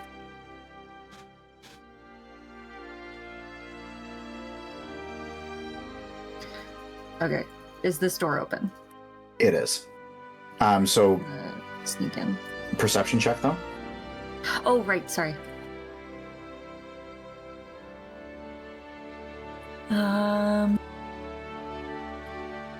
Let's see. 19. 19. Okay, so you're clearly in some sort of living quarters here, but on the back wall, the back side of the ship, you see what Grix saw. There's a very tough to notice seam in the wood, and there's a little bulge in the wood that clearly you can see is hiding a hinge. I'm gonna try and see if it can open or if there's a handle or something. Or like, actually, I'm gonna try and like press in on it to like click it. Well, fancy that. It does click. Yeah. You push it in, and it slowly creaks open, and standing before you... I'm just peeking in, Okay. like barely opening the door. Well, peeking back at you is a very interesting looking character. It's clearly an elf of some sort, but it is blue and has very interesting green hair and is wearing some sort of pearl or shell necklace. And he looks at you with fear in his eyes. Or sorry, he looks past you with fear in his eyes. Does he look tattered? He looks not in good shape. Like very thin, very frail, but young. Does he look familiar? No. Okay.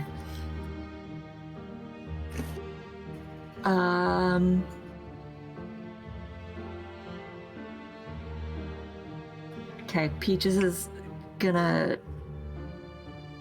just whisper, "Sorry, not right now. I'll be back." And I'm gonna close the door again. Okay. And then I'm gonna try and sneak into the other room because I don't want the captain to come out and see that that door's open. Okay. Okay. To the rest of you. Just try and see what's happening. Okay, and actually, I'm going to jump to Milo for, to Milo for a second. Milo, from your position, you actually watch on as about a third of the distance back to the ship. So this is, we're going back in time a little bit here. Yeah. You can clearly see the back end of that rowboat is starting to sag. And you see the goblins kind of like fussing among themselves. And frantically, like there's just frantic movement. You can even like hear the splashes as they're trying to like deal with clearly this fucking mess that you've caused. Okay. How far out?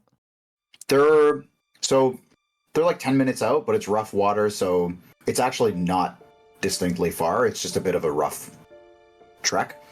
So I'm gonna say it's maybe a couple 100 feet, like 300 feet. Okay, way fucking Bless farther you. than I wanted to be. Thank you. And you're basically making this out, like you're seeing this in the kind of like just the moonlight is like giving you enough to go on to see this happening. Okay. Okay. So I mean, they're not looking back at us. They're not like suspicious to us. They're just dealing with their problem. Okay. So with that, I would just be fire and forget with that.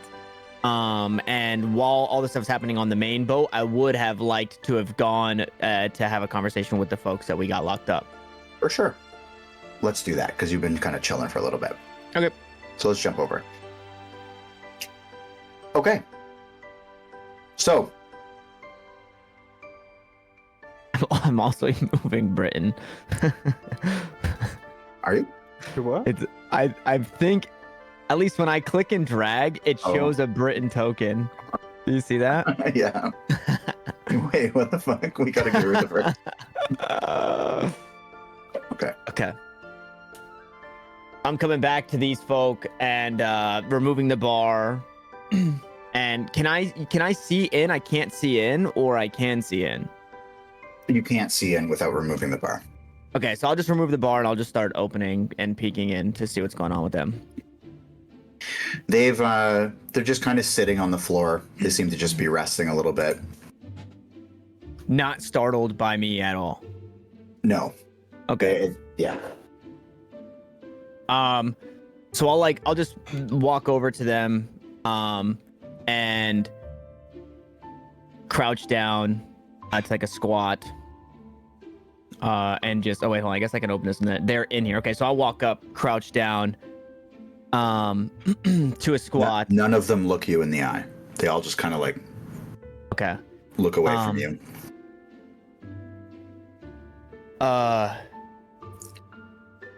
Hey, you guys are safe now. Rocky start, but everything's gonna be okay. And I'll like nudge the Dragonborn. What's your name?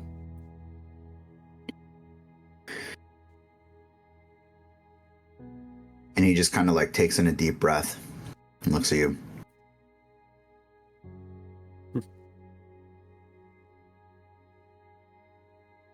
Don't bullshit us. Not. I guess for starters, is there anything I can get you? Is anybody wounded? Food, water, rations? Is there anything that you guys need? Food would be And- great. I'll reach into my pack and just pull out a ration for each of them. Boom, boom, boom. And they kind of hastily like take it, but also cautiously. And they start like devouring basically anything you would give them. Sure. And I'll lay a water skin down so they have something to drink. Okay, I'll start. Name's Milo. I'm not 100% sure how I got wrapped up into this situation, but me and my friends are trying to handle it. You don't have to give me your names. It might even be better for you that you don't. But how about your purpose? Where is it that you're supposed to be taken? Is there anything that we should know that could help us kind of deal with this situation? Give me a persuasion check with advantage for feeding these people. Okay. Oops, that doesn't count. It dropped. It fell out of my hand, Frank. It doesn't count. Persuasion? Mm-hmm. 16. 16. Yeah, 11 plus 5. And he's kind of like chewing his food. I'm Akis, and I'm a translator. These two are smiths. One's a weaponsmith, and one's an armor smith.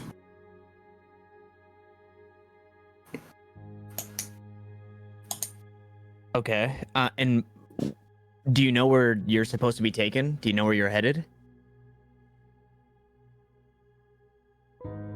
I can only guess that it's some sort of lizard folk camp or something. I've just been doing their translations, helping them communicate. So the guy on the beach, he was overseeing you all? He's one of them. He's just making sure that we are handled well and kept alive.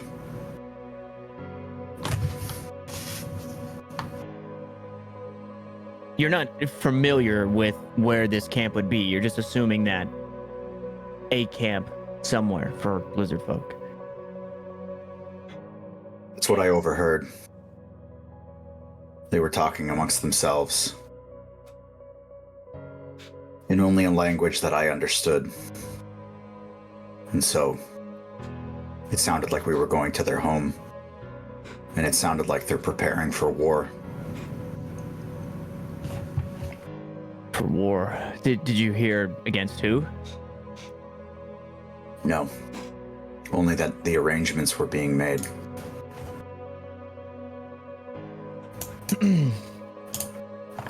Very well. Eat up, rest up. I don't know how much time we have, but as I said, you guys are safe. The crew that was supposed to deal with you guys is not us. We dealt with them, and now we're looking to deal with the sea ghost. This could lead to more. Your information could lead to more for us. Would you be opposed to helping us should the time come? Maybe after some R&R. We don't really have a choice, as far as I can see. As long as we can go back home after this. Where might that be? Well, I'm not sure about the two of them. But my home is in the Styes. And you would know that the Styes is like a pretty good boat ride away. Okay. Probably a couple of days. Yeah, how do you spell styes? Styes.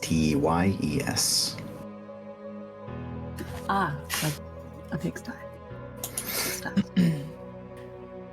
Well, yeah, home, that's the goal. If all goes well, there's a world where, for you at the very least, we can help get you back there. I don't know if you have a ship, but we might, or at the very least know people who do.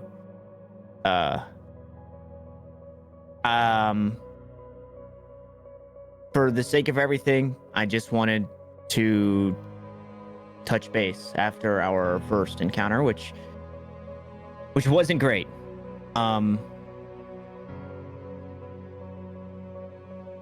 If you need anything, I will be just a stone's throw away. You can knock on the door here, and I'll try to be attentive to, obviously, your needs. For the sake of just the whole dog and pony show here, I'm going to put the bar back on the door. But that does not mean that, again, you guys are prisoners or stuck here.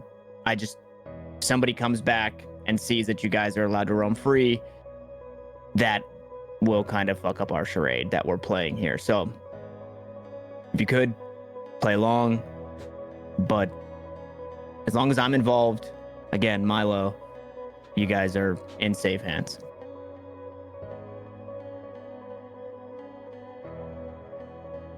Very well. Do what you must. I'll walk out and I'll start grabbing like some bedding from the beds out here and bring it to them in there, so that way they can not be sleeping on the floor at the very least. Okay. Blankets and pillows or whatever. And as you're kind of like dropping the stuff off, one of the women like grabs your arm. Yes. Where are you from? Saltmarsh.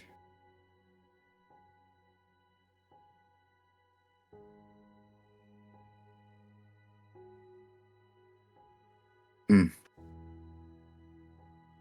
Are you familiar? Do you know Born- somebody there? Born and raised? Just the last few years. So then answer, where are you from?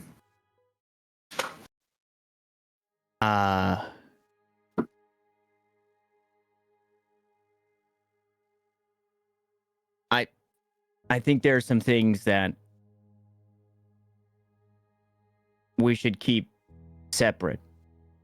I don't want to cross our lines and again give up the charade, but at the end of all of this, any questions you have, I would be willing to answer. So she kind of like gives you a little bit of a look, and she quickly like pulls up her hand and like covers her eyes and then pulls it off, which is a reference to tear. And she just kind of looks at you.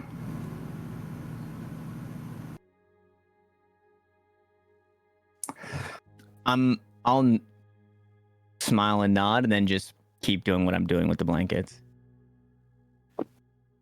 And she kind of backs off and takes advantage of everything you bring and lays down. And then once all that's settled, bar back up the door and head back down to the beach. Okay. When you get back down there, you see that you can vaguely make out the figures on the boat, and there's only 2 figures there now. It's just the 2 goblins, and they are really running out of energy trying to bail this boat out. So much so that they've stopped rowing the boat.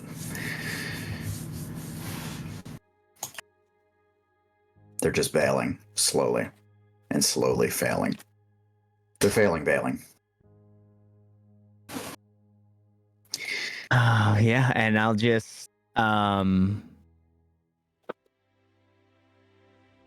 I'll just go up against the wall and sit and lean and kind of just head in my hands.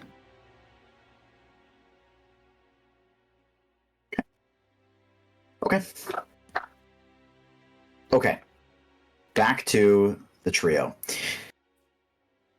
Here you are, taking your various forms. Feyorn as Wyatt.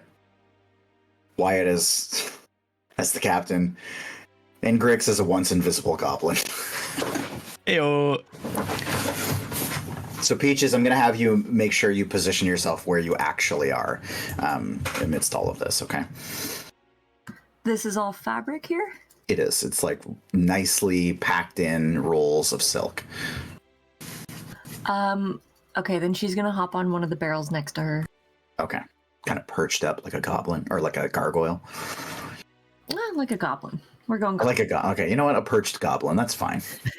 It's canon. It's canon. You look over, Grix starts perching too. It's the Slav squad. She instantly creates canon. I feel like a goblin. Grix starts perching. All right. Squatting. Okay. What do you do? What are you guys doing? I'm waiting until I kind of get an idea of the room before I make any moves. For sure. Well, Feyorn, we need to get you out of here. Yes. Wait, I'm disguised as you. Oh, yes, that's right. Well, in that case, let's explore the ship. Or should we make a plan? What the fuck is happening in here? Is that Peaches? What in What in tarnation are you doing here, Lassie? I love this. The captain obviously wouldn't be talking about exploding his own ship when we were talking about that just a day ago or two. I'm safe to assume that you're all my crew? Aye. And just like half of Wyatt's face comes back. And he like winks, and the other, it just gobbles back up into the captain. Well, as you can tell, I'm invisible. And I'm going to stay that way for a little bit. But I'm here as support. The captain and his first mate are incapacitated for 24 hours. Oh, beauty. So we need to decide what we're going to do. Where are they incapacitated? In one of the barrels. That's all you need to know. We can toss one of the barrels overboard. Nope. Let's not. Nope, let's not. We're not gonna do that. Nope. We're gonna keep them on here because, you never know, there could be a bounty out there. Fetch nice little bit of coin for their heads. Why don't we ship him back to the mansion Can you control the tides of the water? as part of a shipment? The captain can say, oh, we need to load these barrels onto this boat. Let's get it back to the shore. I think it might be possible that the crew will look at me funny if I decide to ride the waves right into the arms of Saltmarsh. Right. Well, there's a little twink blue elf kept hidden in the other room if anyone wants to check it out. Maybe She doesn't look later, very good. but we need to discuss our options. Yeah. We still need to get I'm off this thinking- ship. I'm thinking if he's stuck in there, maybe we could put this crate with them in it into there, because obviously he can't get out of that room. And I highly doubt that anybody would actually go looking in that room if it's already hidden. I'm sure the crew don't really go in there. We have 24 hours to compromise this ship. That's more than enough time. And we can get every last one of them. Alrighty, I just figured as a meanwhile, so that if anybody comes down here, they're not going through the barrels. Well, the barrels are sealed with, mead and scotch and fine alcohol. I don't think they'll be searching through these barrels anytime soon. You never snuck a little bit off the top. Crewmates are not allowed to drink under the captain's orders. Alrighty, well, I'll just follow your guys' lead. I'll stay invisible as long as I can. Let's explore the ship. And then when the crew falls asleep, we can make some moves. But Won't they be expecting the ship to set sail? there is one small problem. What will the crew say when the first mate is missing? It's a great point. We're gonna have to. Okay, well, I think we should check these rooms here to see what they possibly are. Let's do that. Because Wait, can you reopen that crate? the one that they're in. Yeah. I can change my appearance for a little bit.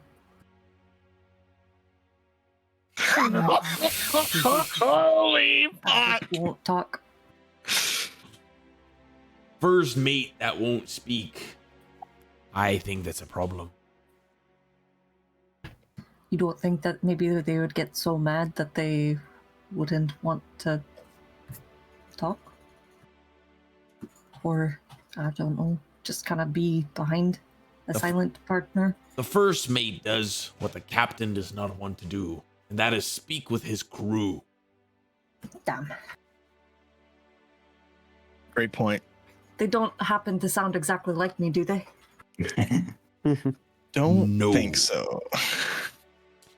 Right. Well, we can keep up a charade saying he took a pee break or something. That's what I mean. We could check, like, if we check these rooms, it could be, you know, the first mate's quarters or something where we could point to, at least make up an excuse as to where they're at. Let's have a quick look at these rooms before we make a decision. And I'll open this door. Okay. The description of this room, the first little bit, is my favorite of almost any room described in the D&D book. Various unpleasant odors of humanoid occupation compete for recognition here. That is my favorite sentence. These crew quarters fill the entire forward part of this deck.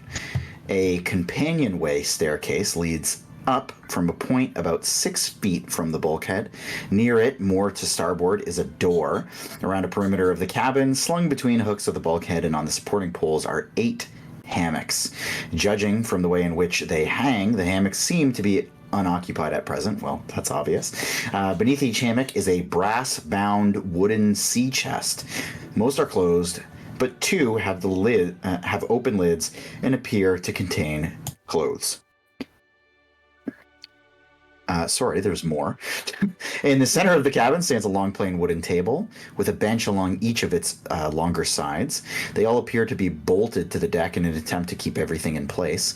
The table is stained and cluttered and has an untidy pile of dirty tin plates and cups roughly stacked in a tin bucket below it.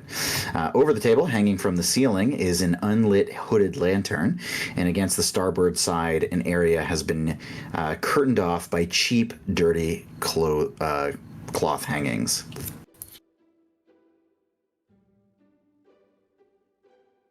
This looks like it's a crew's quarters to me, not the.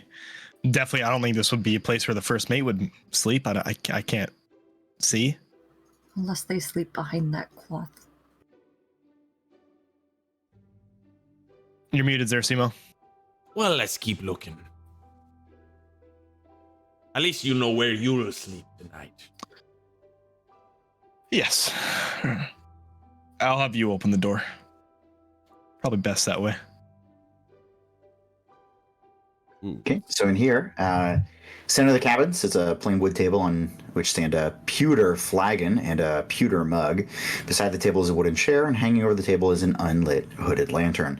Also hanging from the ceiling at the aft end of the cabin is a large cage that holds a parrot, apparently asleep. Next to the hull hangs an unoccupied hammock. Beneath it is a brass-bound wooden sea chest. And maybe these are my quarters. But I don't know. And the staircase leads where? That goes back up to the next deck up. All right, we do not want to go up yet. Give me perception checks, everybody who entered that room. I was in the doorway. Does that count? Sure. Okie dokie. I'm just peeking. I rolled well when it counted, but not well now. It's 5. I'm too busy being the captain. I also to got a 5. notice. Peaches, if you're peeking, that's fine too. Oof. 6. 6. Okay. Cool. Carry on. How dare you? Ting. What is the fucking noise from Baldur's Gate? I don't think I can emulate that noise. Yeah, it's a lot of noises. All right. Well, Maybe down we know where go. I'm sleeping. We can take a look. I didn't really see much down there, but yeah, let's go down. You never know. Okay. So again, as you kind of make your way down the stairs, I'll say you just kind of go down a little bit. So primarily, so this is the bottom of the ship. It's pretty dark. It is mostly like this wet sand substance, and rolling amongst the wet sand, there is. Let's see here. Seems to be actually a couple of rats roaming about. There's only 4 feet of headroom down here too, so it's pretty cramped space. Oh, I'm fine. and you do see like a pretty good pile of these like very large looking maggots kind of roiling over each other. And as you guys step down, they start kind of like swarming their way towards the stairs. I don't know where the crew is. Back up. Let's go back up. I'm not going anywhere near these worms. Let's go. All right. We'll head back up. Fuck that. Based on a quick look, was the like? Can you describe the substance a little bit more? Yeah, it looked like wet sand. Like that's the best description I can give. Wet sand. So is it like sloshing around down there as the ship moves? Like, yeah, like slowly. And there's some probably on my boots right now, right? If you stepped into it, then there would be, but if you stayed on the stairs, there wouldn't be. I definitely stepped into it. Okay, sure. And I like touched the substance with my hands. Yeah, it feels like sand. That is wet. Can I like flick it into a lantern? Into a lantern? Yeah. Yeah. Just kind of like... I want to see if it burns. I want to see if it's a flammable substance. It doesn't. It Okay. doesn't. Okay. That's all I was looking It for. burns about as well as wet sand would burn. Okay. All right. You didn't need to roast me, right? Yeah. You want to smell it? Perception check? Yep. I want No matter to give what it you a. roll? I want to whiff it. Okay. Smells like Wet sand. you get the you get a little like kind of after flavor. It's like an oaky wet sand smell. Okay. All right. Nature check. It's wet sand. It's wet. So, well, we have our lay of the land, so to speak. I. So what was your plan? Put them to sleep and then what? Well, I only got this far, did I? Yeah, we really did. Yeah, this is about as far as we had it planned. Yeah. Did we want to take the boat? Did we want to... What were you... Were you just going to put them to sleep and then row back? Well, listen, Feyorn, we have a couple of options. This doesn't sound like a good plan. Well, Option, good thing I'm option here. one, we drive them right up to Saltmarsh. Option two, we slit their throats while they sleep. I like option 2. It'll save us, and we keep the ship. Option three,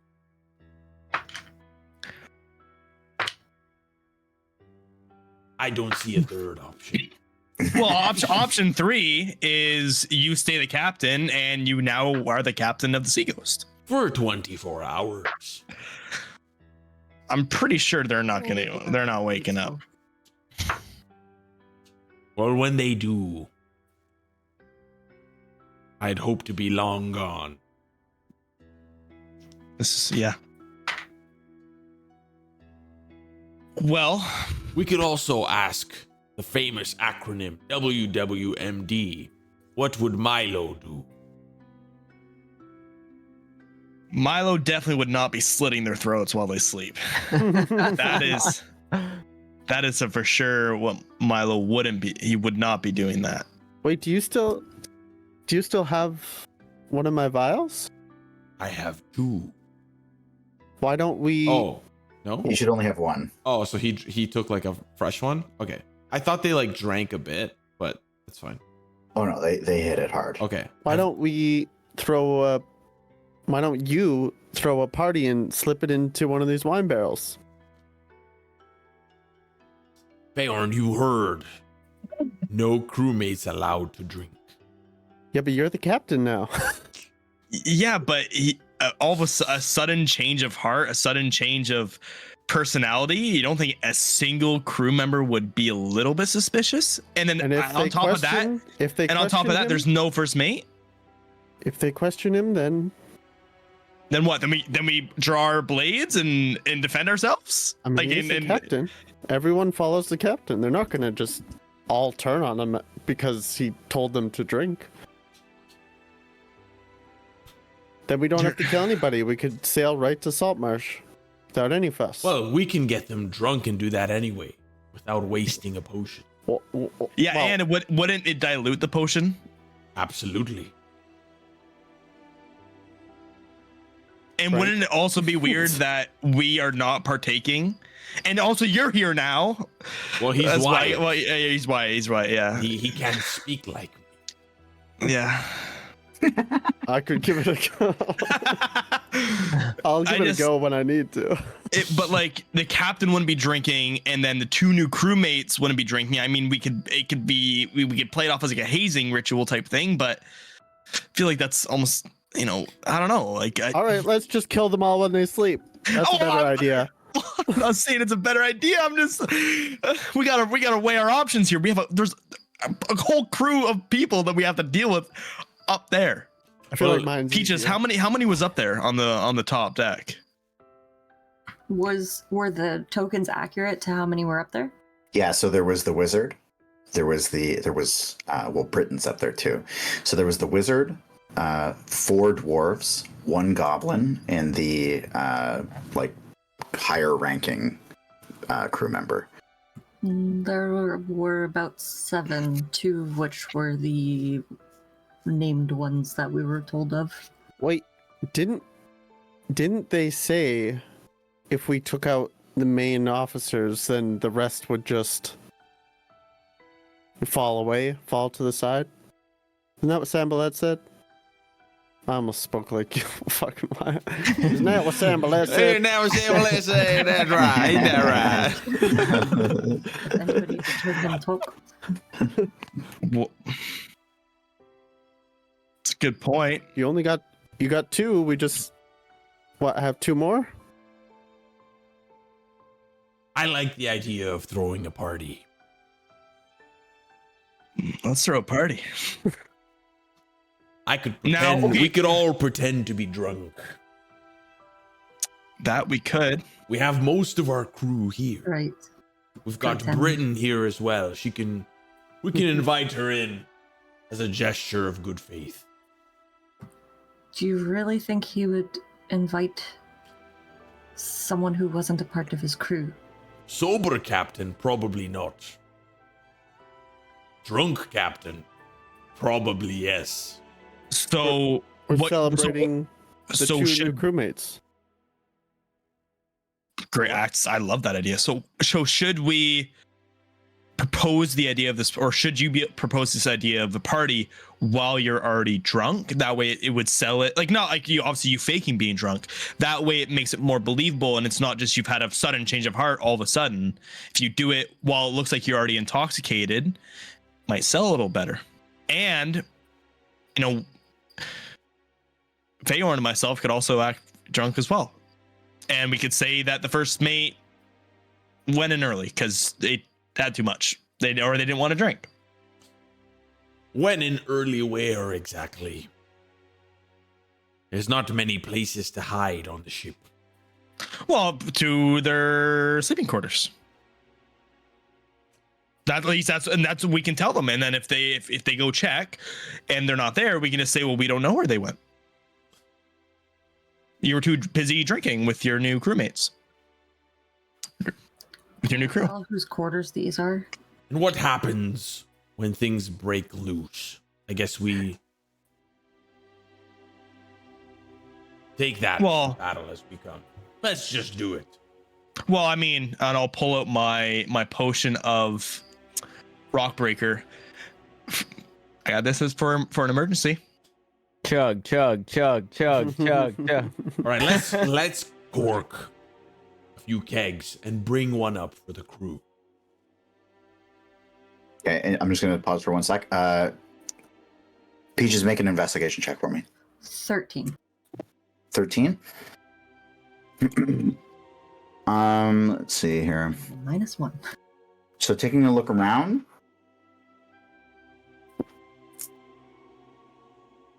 Let me just see here.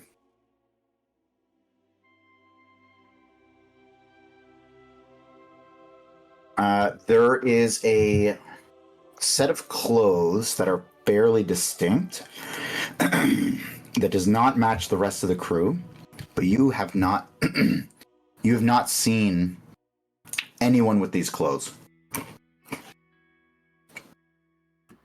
Even when I was hovering, watching? That's right. You've never seen it. What was that blue elf wearing? So no shirt, and just had these. It almost looked like scales for pants. But they were definitely pants. It wasn't like part of his body. Oh, okay. I'm gonna grab the clothes and just bring them into the other room, so you guys just see clothes floating into the room. Just, does anyone know whose clothes these are? All of you immediately would recognize. That is what Bjorn was wearing. That would be the first mate. This is his room. Where? Right here, where I just came floating out from. Isn't that where we came from, though? Is it we went down these stairs, like passed through his Yeah. room? Yep. And his bed is right there. So, But that's okay because there's stairs that lead into the other sleeping area. So there would be no reason for them to take these stairs. I have a suggestion. What's that? He's already asleep. Let's just throw him in his bed tied up under the cover so you can't see the ties. And then we move him before the 24 hours is up. I'm going to have you all roll a check here for me. Boy. You're gonna roll a. Let's roll a perception check.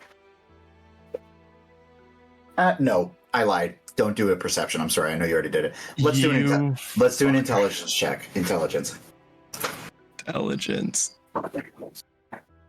17.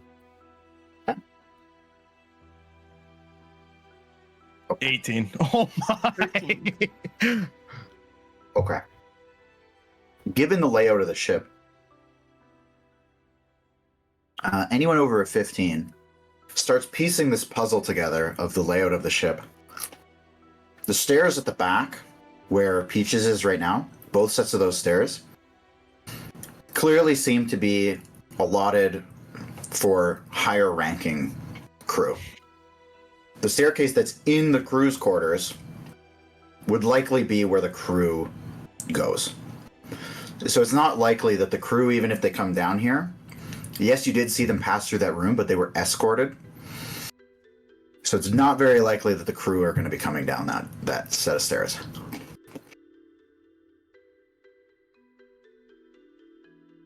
Well, should we bring the cask up? Let's give it a try. I did like Peach's suggestion. Although I don't know, I still don't know how I feel about taking the body out. You know, the more bodies concealed, the better. Less chance of anybody squealing. You know, if somebody were to sneak into his room and discover that he was tied up and bound, you know, it's one extra person we got to deal with. We'll have to tie him up if he's actually asleep. Just whether or not he accidentally gets woken up. We could just keep them both in the crate and shove them in the room with the elf. Speaking of which, let's see this elf. Let's see this room. Alrighty. I'm going to I'm gonna walk up and click on the door again. Okay. And just say, just remember, you look like the captain.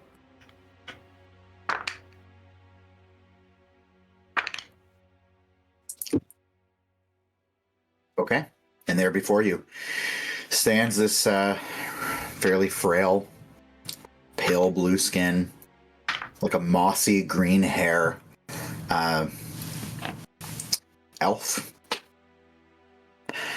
And he just kind of cowers against the back wall, seeing the captain enter. That's it? little. Okay. Yeah, it's like a little storage area. You can tell by the smell of the room that it likely wasn't just him in there. Like there's just way too much human stink coming from there. And actually, I'm so sorry. I was looking at the wrong room. There's a ton of other shit in there. There is pressed up against the walls. You see a pretty huge assortment of weaponry. There's 10 morning stars, 10 long swords, 10 shields, 20 javelins, and 1 shield emblazoned on the front with the design of a lizard with forked tongue extended. Debs. Wow. Wait, he's in a room with weapons just being kept there? Yep. And there's more space in that area too. The weapons are primarily lining that back wall. Something's fishy. That's probably me. I'm gonna step back and let Milo through so he's not just Milo, there's no Milo here. not Milo, sorry. Wyatt through. I'm not Wyatt. Which know. Wyatt? Real Wyatt or Meg is saying this. Captain, feel free. How we doing, young fella? I'm surviving. Thank you for asking. Are we somewhere that I need to get out? No, I just thought I'd check on you. Okay. Why? Well, maybe I've been giving it some thought. Maybe I'll keep you to myself.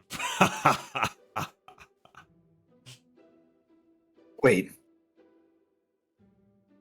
Why? Not for like... Come on. I guess you'll never know. And I'll click the button. Okay. See, I told you, a blue elf twink.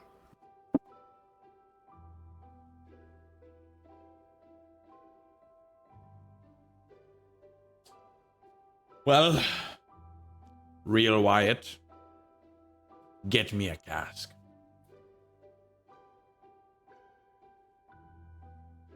All right, there, partner. And I'll grab one. One with a body in it? Which one? Exactly. Do we? No, do I we know remember which ones. Yeah, and I'll Get up grab to one. fucking give them beer and open it. Can I God, carry one by myself? They're probably. Yeah, but it's gonna be a I slow help him? trek. Yeah, it's still gonna be a slow trek. Yeah, what do you- It's not gonna help much, but you can help him. You can help him. Oh, if only I looked like the first mate. Okay. So where are you bringing this cask? So which one are you grabbing, by the way? He left. Who did? Lemon. Lemon. The one that is grabbing the cask. Nice Do you one. want Lemon. me, do you want me to just pick for us? Sure. Take your pick. Oh, I will grab. I'm holding. There you go. That one. Okay. Oh, you're just getting like a regular one. I thought you were getting the one with the bodies in it. No, we're getting alcohol. Oh, right. We Okay. get him hammered. Okay. Yeah. Sure. So you grab that. Where are you taking it? We're gonna start. Let's start trekking up the stairs. Okay. You And I'm should gonna tell him that you're celebrating for, an upcoming prospect that you're very excited about. Remember, we have to act drunk. That's right. And I'll kind of just like, as they're carrying, I'll put my arm around Wyatt. And we'll just start making our way up the stairs. Drunk and laughing and being very obnoxious. I'm gonna stay quietly behind them. And I'll be just trying to help carry that cask up as best I can. Okay. By the way, Milo, I just wanted to chime in here for kind of what's going on with you. As you're kind of down there with Sambalet, seeing these goblins struggle, and over time you kind of see them fade out, whatever. You actually see swimming in your direction the lizard folk. And he is about 50 feet out. He's swimming towards you. You can see that he actually has a javelin in hand, and he's got a shield with him. It's this very interesting looking spiked shield. And he's swimming towards you. What are you doing? Milo is just still kind of just chilling. Like, from head in his hands to, I guess, like, just, like, looking up, and then more so, like, sitting back and leaning against and just drinking it in. Okay. I'll say that he does, in fact, swim up to the beach, and we're going to get back to you by the end of this session for a little bit here, okay? So just chew on that for a minute. Okay, you guys take the cask upstairs. And we're laughing, my arms around Wyatt. We're screaming, shouting, being boisterous. Okay.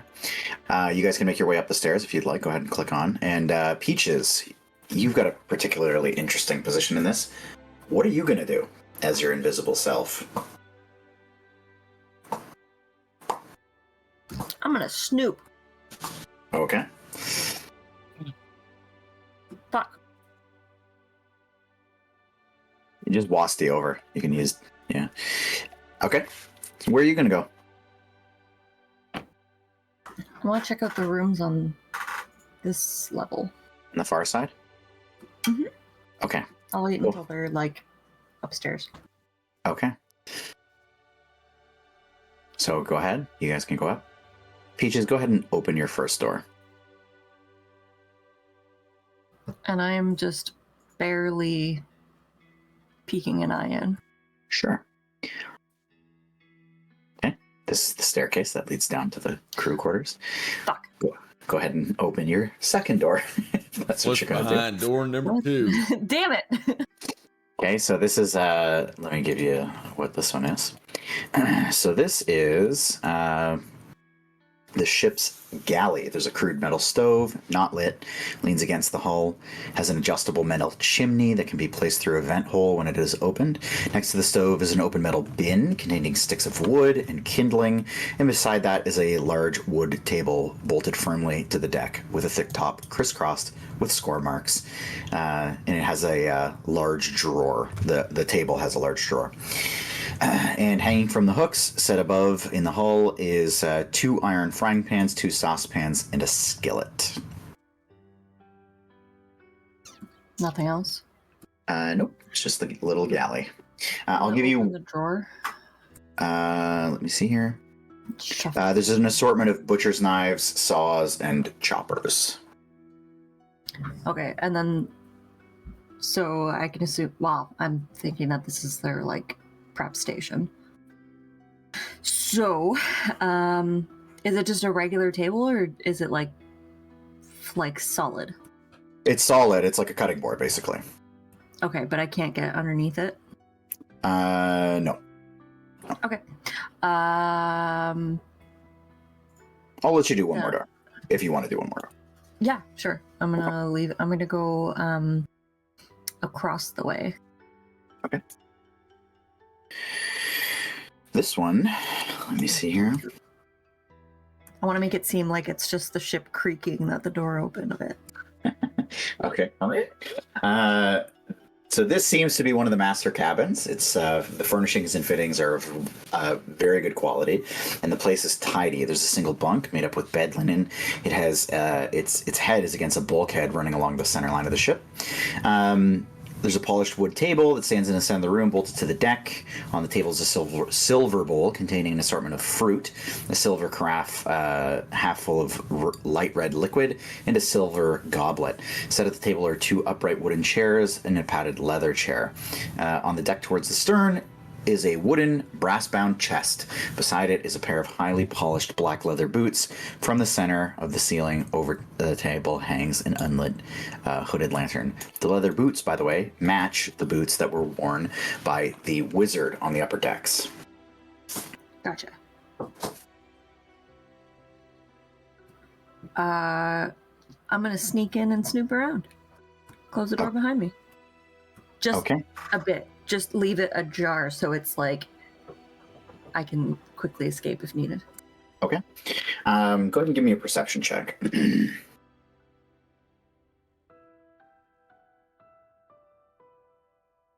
11, 12, 13. 13. So as you're scanning around, kind of taking a look at things, you notice a couple of things. First, you kind of, I'll say you check the chest. The chest is certainly locked. You notice the boots. There's actually one of the heels of the boots has been cut. There's a line cutting the back end of the boot on one side. Let me see here. And as you were checking out the chest as well, you kind of I'll say you lift the lid a little bit, and you can see that there is a trigger mechanism on the inside for some sort of trap.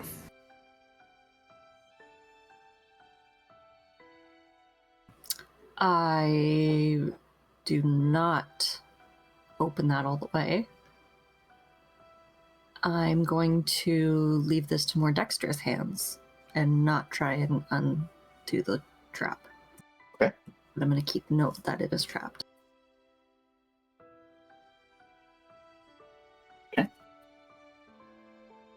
Anything else in there? Yeah,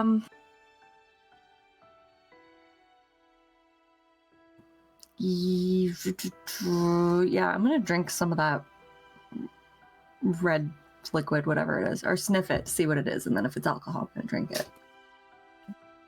So you sniff it, and it certainly is. It's some sort of wine. Just gonna drink some of that as I walk around and sniff, and snoop. Okay. I'll put it back where it was, and then I'll go back out the room and close the door. Okay. All right. So you close that up. So let's jump up top. So you guys bring up your cask. There's, 3 of you towing this thing up? Let's do it. What are we doing? Oh, Wyatt. You crack me up. Folks, please give a warm welcome. A warm welcome to our brand new crewmates. Hip hip hooray! And they kind of just instinctually look around and hip hip hooray! We are going to celebrate. I know I'm a little bit of a stickler. I'm glad to see such a polished ship. Well, let's get drunk with wine. And I'll hand the keg to the closest dwarf. You drink.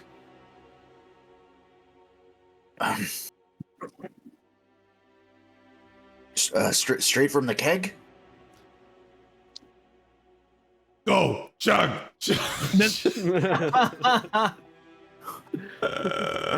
Give me a...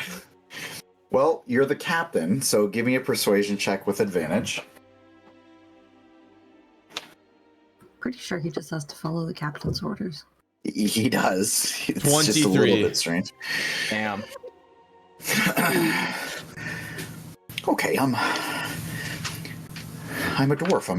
I'm built for this. And he kind of uncorks it and like rolls it to the side, and he's actually like he's making it like playing it up like he doesn't know what he's doing. He's clearly pretty slick. He's clearly done this before, and he just kind of rolls it over so it perfectly like streams into his mouth, and he swirls it around. It's some sort of like brandy that you've pulled out from downstairs. And he like looks around at everybody, And we're just like, gonna gives a cheer. thumbs up. Yeah. Yeah.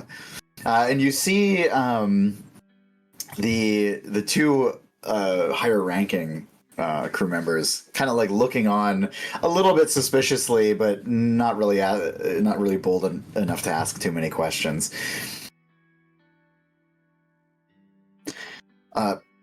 Yeah. And then the dwarf kind of like goes back down and starts drinking some more of it. And they just kind of like are very awkwardly like pointing. Should he drink too? Everybody have a drink. Where are our last goblins? Where's the last trip? Here. Not you. The last shipment set sail yet. Have the goblins come back. And then you hear a shout from the crow's nest. I think they're drowning. What? Yeah, their boat. They don't have the boat anymore. Put my head in my hands. We need more buoyant crew members.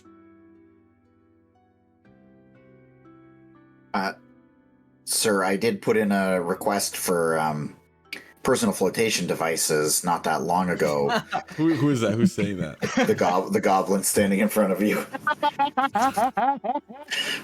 Just send that guy to the fucking ship. I'm gonna point at the dwarf. Dunk him into the brandy.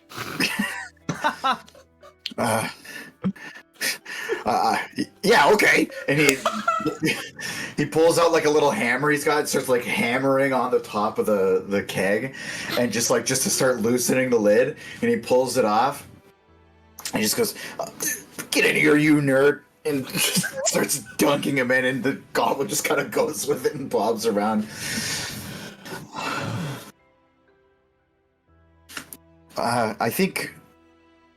I mean, he doesn't smell that great. Should we get another keg?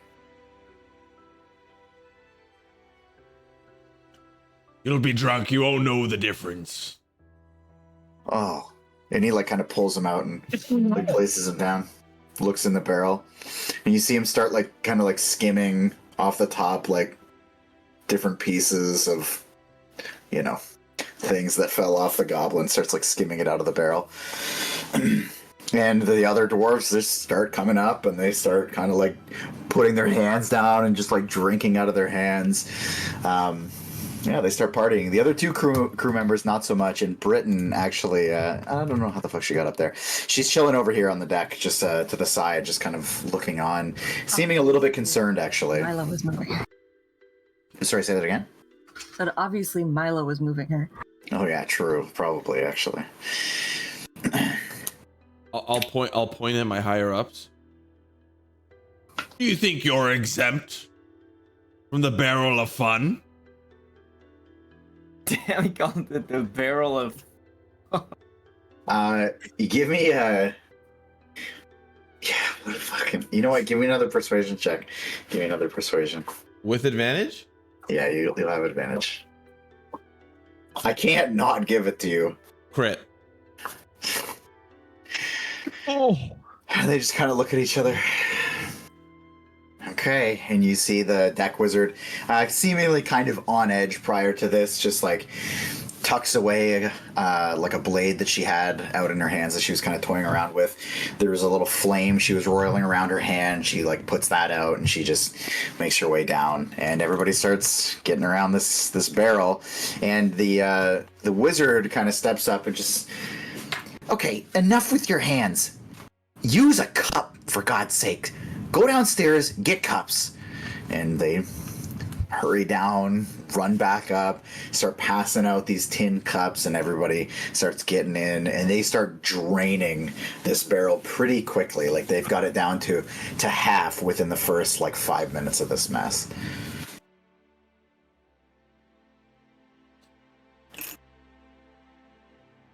I'll even have like another drink to like keep up the facade, or my first drink, just to like keep up the routine. Okay. I approach the other goblin that is soaked in brandy now. Yes. And he's already starting to get a little bit ripped. Oh fuck yeah, baby! Every single pore accepted brandy of his body. Every pore of his body. I'll ask him in Goblin. Hey, where could I get a cup like that? You'll have to go to the crew's quarters. There's several. I wasn't shown the crew's quarters. Can you show me? Very well. Follow me, and just starts going down. I'm gonna follow him down to the crew's quarters. Okay, I did not make a staircase here. There you go.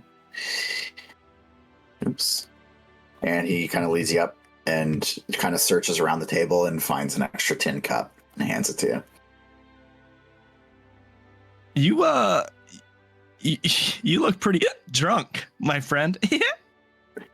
Yes, I don't hold my alcohol very well. Well, maybe you should call it for the night. Well, I don't think the captain would appreciate me calling it early. I don't think the captain would mind if you're... I'm sure it would probably be better if you don't make a fool of yourself while you're drunk, right? Make a persuasion check here. Yes, sir.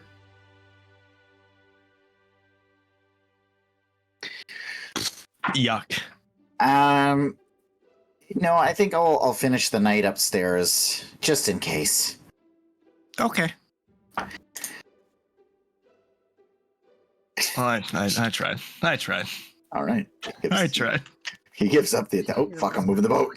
Let me drive the boat. Okay, so they're all just huddled around, fucking around.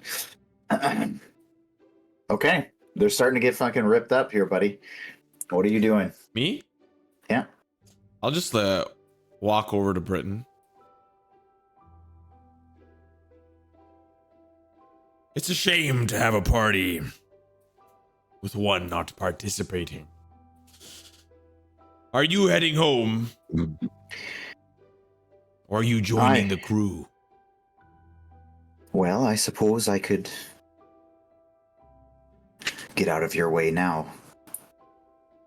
I thought there would be a little bit more to do, but if not, then I will gladly take off. It looks like you're having a lot of fun, though, so you enjoy yourselves. You finish up and head on out.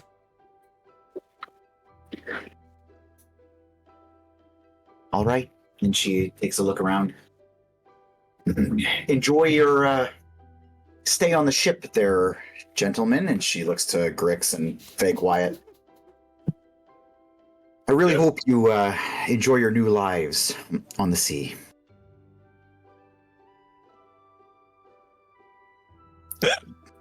Well, bye-bye then. And she just quickly heads off onto her little rowboat. Feels out.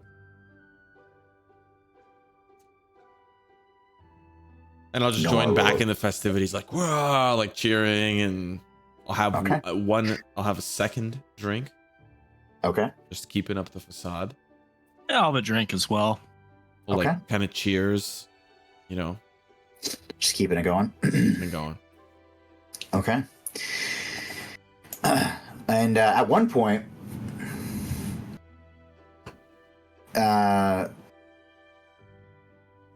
you overhear two of the dwarves kind of speaking to each other, and they just go, I wonder if we should invite up... Nah, They probably don't drink. Peaches, I'm going to jump to you for a second. So you go ahead and carry on your snooping as this party's going on.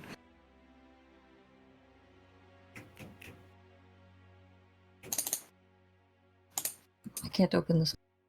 Oh, yeah, sorry. More stairs. So that's the staircase that leads down into that other Gotcha. room that you were looking at with the parrot. All right, I'm gonna come over here and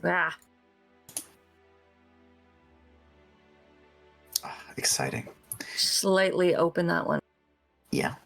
So you peek inside, and what you find is the following. There's a distinct odor about this room that reminds you of a marsh or a swamp.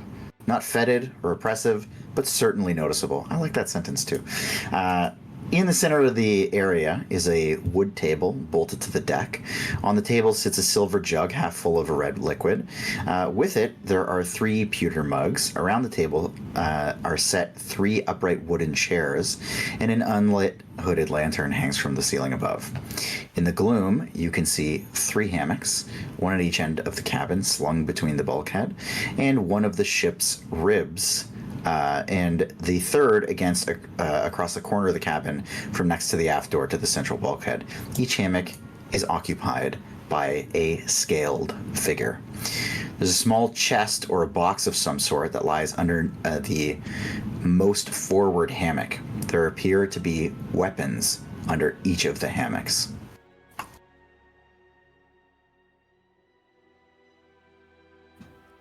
Do any of them stir at me opening the door? Let's find that out. Roll me that stealth check. You're going to roll it anyways. Do I have advantage because I am invisible? You do, actually. Okay, I believe my stealth is +0, so let's go. Time to get stealthy. Where are all my d20s? Don't fuck me. 12? They are asleep. And they do not stir. I close the door again. Okay. You accidentally slam it. They all wake up. No. No! Okay. Where else are you going? Okay, so I've checked every door on this level, right? No, you did not do the top right door. Oh, sorry. There was also a door inside the galley. Okay. So in here, the cabin is clean, and its furniture is in good repair.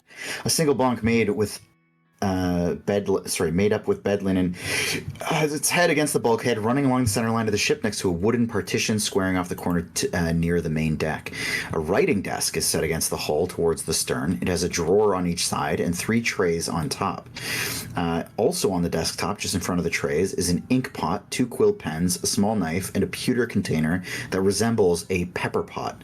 Against the desk is set an upright wooden chair, and beside it is a wooden brass-bound chest. Against the hull on the starboard side is a patterned leather couch. In front of it, a bearskin rug lies on the deck, while beneath the couch can be seen a large metal box. An unlit hooded lantern hangs from the ceiling. Okay, I'm gonna make my way through everything in here, doing a thorough sweep. But before I open anything, like specifically the drawers, the chest, all that, I want to check everything for traps. Okay, give me an investigation check.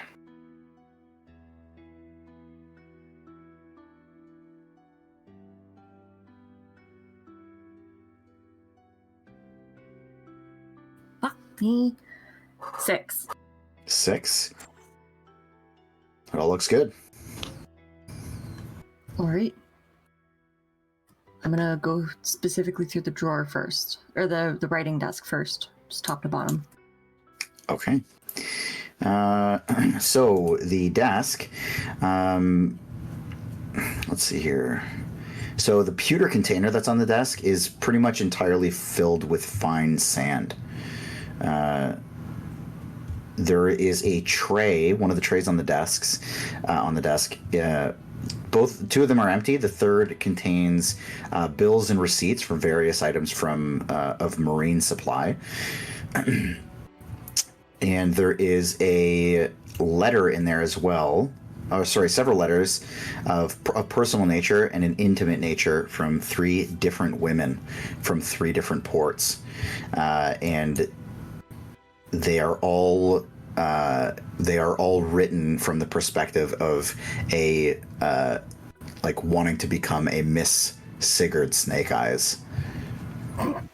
Hey, yo. I'm taking all of these. All 3 Okay. of these. Okay. Sorry, I'm going to say I forgot one other thing. One of the... Let me see here. There's a semi-literate document requesting a further supply of ironware, weaponry, that says, as per previous consignments. And the signature on it is some form of pictograph and shows a lizard with a forked tongue extended.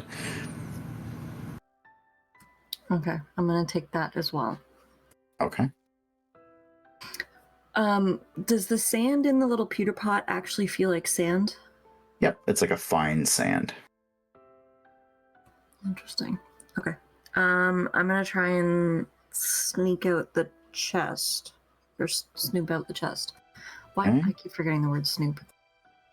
Nope, D-O-double-G, And baby. Having thought about the other one being trapped, I'm just gonna barely lift this to see if this one is also rigged. Okay. So I was basically containing everything under that investigation check, but we can do again here if you're being extra cautious. Sorry, I'm being extra cautious because specifically the Sure. other one was. So give me an investigation check.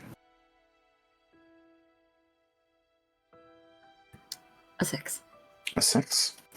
Okay. Nice job. So you kind of like heart's beating. You look in, looks good to you. I'm gonna lift it. Okay.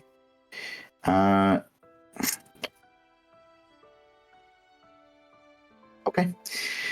So you kind of like pull the chest out, lift it up, and immediately a swinging blade comes out from the side of the.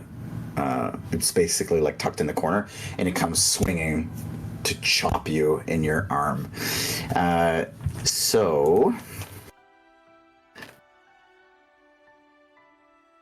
Oops, I totally butchered that. Don't say butchered. Don't say the word butchered when this is happening. Okay, so as the blade comes out, I need you to make a dexterity saving throw. Okay, not with that stupid die. Tanner knows the feels. Whew. Dexterity saving throw? Dexterity saving throw. 16. 16. Okay, so you avoid the majority of it coming like just like chopping basically halfway through your arm, but as you pull out, you still get hit by it a little bit. So it's going to cut your just like across your palm, and you're going to take 4 slashing damage as the blade. You pull your hand back, and it just catches you in the hand. Okay. I don't think that breaks my invisibility, right? I don't think it does either. Let me see. I think it just says attacks and casting, attacking and casting a spell, right? Yeah, it's if you take an action, basically. Right, I'm thinking of concentration. Yeah. Okay, Mm. cool. I'm just gonna...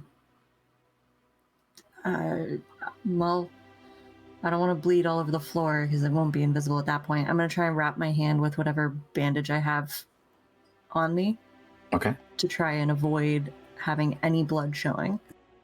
Okay. Give me a medicine check.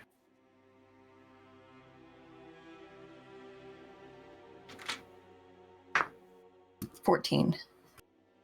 Okay. Okay. So you get a pretty good wrap, cover it up. Looks like it's good and secure. Okay. Now that the chest is open, Mhm. what's in it? Oh yeah, good point. Probably give you the contents, huh? Okay.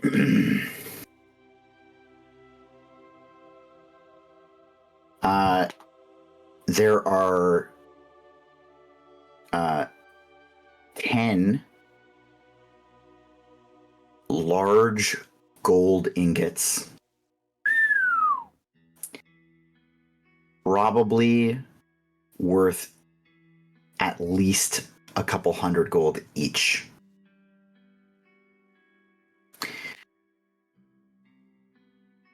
And there is a very crude bill of sale tucked amongst the gold that is also signed with that snake tongue.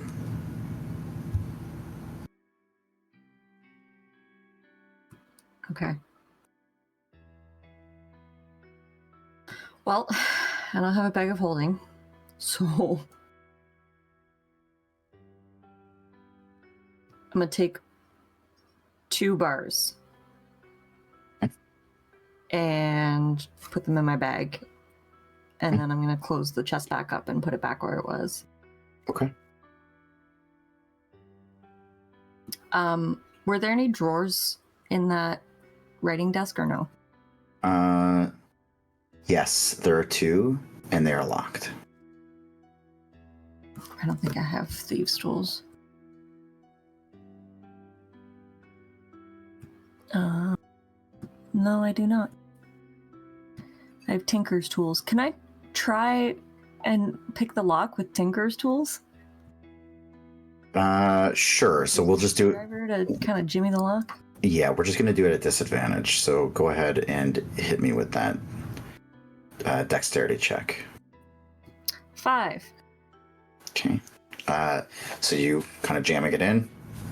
It's not moving. Okay, I'm gonna leave it. I'm not gonna get too involved in it. Okay. All right. If there's nothing else, because there was the papers, the pewter thing, the chest, the hood lantern. All right. I'm gonna walk out of here and close this door. Okay. So you've hit. I'm most of closing these all doors? the doors behind me. Okay. Yeah, I think you don't have to be next to them to close them. You can just click on them. I just didn't know if it was Yeah. open or not. Okay.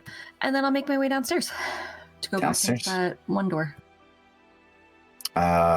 Which one door? You said there was one door still in the bilge? No. It's back here. It's on this floor. Oh. I thought that was the kitchen. This is the kitchen. I said the galley. Oh. Okay. Sorry. So, oh, there it is. Okay. Did not see that. Yeah, I'll sneak that open too. Okay. So back there, what you've got is it's basically the storeroom. So there's pretty much mostly salted beef hanging up.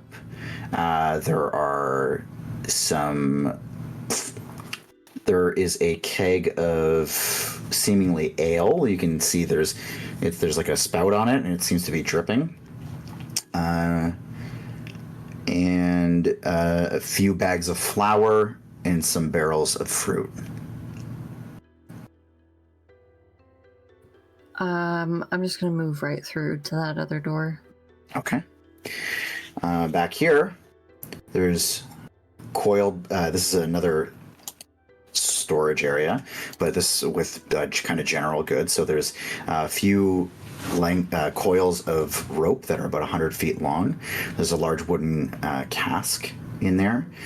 There's let me see here. There's 2 metal-headed hammers, 2 wooden mallets, 2 saws. Yeah, that's it. Okay. I'm not gonna go through that door because I think I can surmise where that goes to. You can surmise that. I will. Is there any like secret hidden compartments, doors, anything like that, like I saw downstairs? Give me a perception check. That's a natural one. Not that you can see. I'm rolling like shit tonight. Okay. I'll just close everything back up as it was and move back up towards the top deck. Okay. Okay, so you're going up? Yeah. Okay. I'll just bring you out here and drag you out. Thank you. Bang. Okay, so you make your way up. You can kind of see what's going on. People are partying. So let's bounce back to these guys here. So is there anything you guys want to add to this little festivity? Or are you just going to keep trying to get these guys as hammered as possible? Yes. Get them liquored up. You're just getting them fucked up. Okay. Okay, I'm going to have you guys... just to see how this last little bit's gonna go, I'm gonna give you one last persuasion check, Mr. Simo. You're gonna have advantage, basically to see how deep you can coax these guys into getting hammered. 16. 16. Okay. Well, the night carries on. Nobody seems to catch on. Does anybody have a disguise that only lasts an hour? Lemon does. Lemon does? Okay. They're going to go for quite a bit longer than an hour. So, Feyorn, what are you going to do?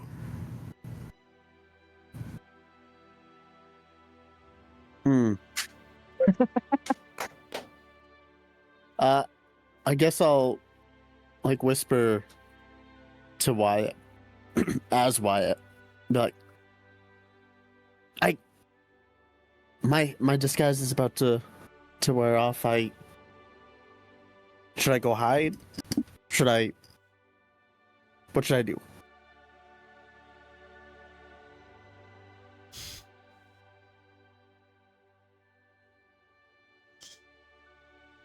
Why are you putting this on me?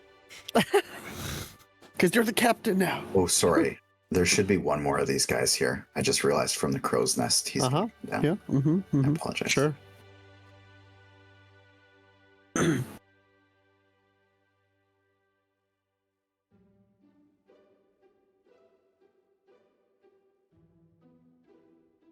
I can just go hide in the basement with Peaches. I'm up here, pal. Oh. Well, I can go hide in the basement by myself. Can you go invisible? I hate to be that guy, but I don't think we can really carry on a conversation like this back and forth. Could we? You're gonna be okay. People are gonna They're okay. hammered. It's not like he's invisible. You're just talking to another crew member.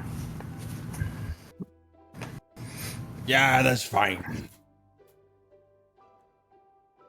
Go down and hide. Okay. Well, good luck. If they aren't, keep going. Go to where you're gonna go to. I think I'm just gonna go back down because I don't know what's on this level. Oh. Wait, Well, where's the stairs down? right there. Oh, through this. Wait. Oh. Okay. And I'll just go where we were. In here. In here? You're just Yeah. chilling in here? Yeah. Okay, very good. Okay, we're gonna bounce to Milo. Okay, Milo, you've been chilling. You've been left out of the party. Good. So,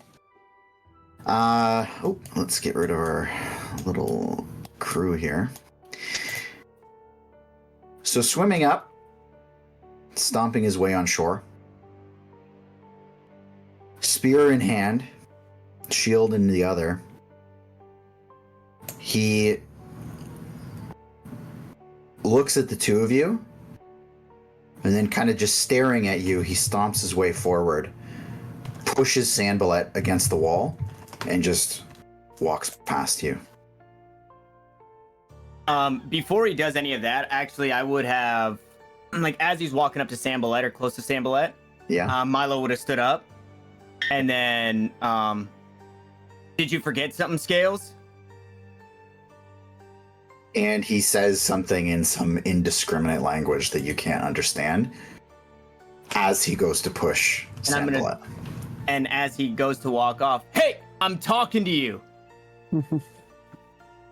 And he walks up here, Nothing? looks back at you, and just... Okay, as he walks off, I'm grovel, and I'm gonna command him to grovel. Okay, what's the save I gotta make? Is it wisdom? It is a wisdom saving throw. My DC is, I don't think, very high here. DC 13. That's pretty fucking good for a level 2. Oh, okay.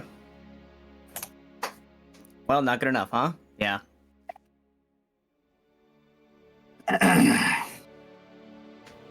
He throws his fucking spear at your face. Okay. Okay, so, I don't see any harm in doing this now. You've been kind of left alone for a little bit, so let's just roll some fucking initiative. Let's get you in here. Okay, I rolled a 18 initiative. Okay, so let's put you in. Oh, who the fuck is doing that? Okay, that works. You know what? Actually, we're gonna have to throw him in too, because he's here. Okay, so, I mean, I'm gonna say he's gonna get that spear throw off because you got your command off. So let's just see here. He is going to attempt to hit you with a whopping 7 to hit. Misses. Okay, and that's how the battle's gonna begin. You get to go next. Okay, so Milo is going to sprint after him. Let me see. Yeah, Milo's gonna sprint after him, up to him, and like crow hop leap, like throwing a baseball crow hop, and fucking hammer just 12 to 6 to this guy. Okay, go ahead and roll. This man about to hit him with a part-time job. Fucking A, dude. Oh, this fucking part-time job is goddamn McDonald's. I rolled a natural 1. Not Oh one. no. Okay, so he tucks out of the way, and you just kind of go rolling off of his shield. Okay. And that's all I'm gonna do in that action or in that turn. He's gonna take his spiked shield, and he's going to smash it against your face twice. Oh, Oh, I fucked up. Okay, I fucked up. Bro. For a 7 to hit on the first one. So you kind of like deflect it, and he comes spinning back around to smash you again with it. For a 6 this time. Holy. That is a 2 nat 3s and a nat 2. Okay, so let's move you up here. So I'll say that you get to here. So yeah, he's actually going to roll around you here to go and pick up his spear. Sambalat opportunity attack. Yep, sample opportunity attack. He doesn't take that opportunity. In fact, at this point, he's going to kind of like throw his hands up. He is unarmed, and he's going to just take a step back towards the beach. Okay, I mean, hey, it's not his fight. Not his fight. It's on you. Now it's my turn? Yes. Okay, so swing. He shields after me. Then I will like backhanded as he's walking away from me, swing once more at him. I gotta mix it up, man. Please, for the love of fucking God. Okay, 16 plus 4, 20 to hit, dirty 20. Yeah, that hits. Okay, I'm gonna divine smite this motherfucker. Okay. So I'm gonna roll a d8 plus my divine smite, which I will spend a first level spell slot for 2 more d8. You get to choose this after you hit, right? I think we did this. So it says when you hit a creature with a melee weapon attack, you can expend 1 spell slot. That's such a good spell. That's such a good spell. Yeah. we'll see how the lizard folk feels about it afterwards. It's radiant. 8 radiant damage, by the way. Okay. I mean, is that a... Oh, dude, it was almost fucking sick. Wait, yeah, it was almost sick. So I will say 8 bludgeoning damage with my Warhammer. Nice. And then 9 radiant damage from the Divine Smite. So how much in total is that? 9 and 8. 17 damage. Jesus. Okay, yeah, I will say that for the sake of everything, okay, never mind, I'm not gonna say that yet. So I take my swing, and then like radiant damage like sparks off of his head, and then I'll reach into my pouch with like my kind of like shield hand like into my hip and throw out just like a small parchment, and as I throw it up, it like kind of goes into flame, and I'll bonus action Shield of Faith to increase my AC by 2. Baby. Okay. So you fucking smash this dude in the face, obliterating a good portion of his skull. Teeth go fucking flying, and he is bruised and bleeding profusely.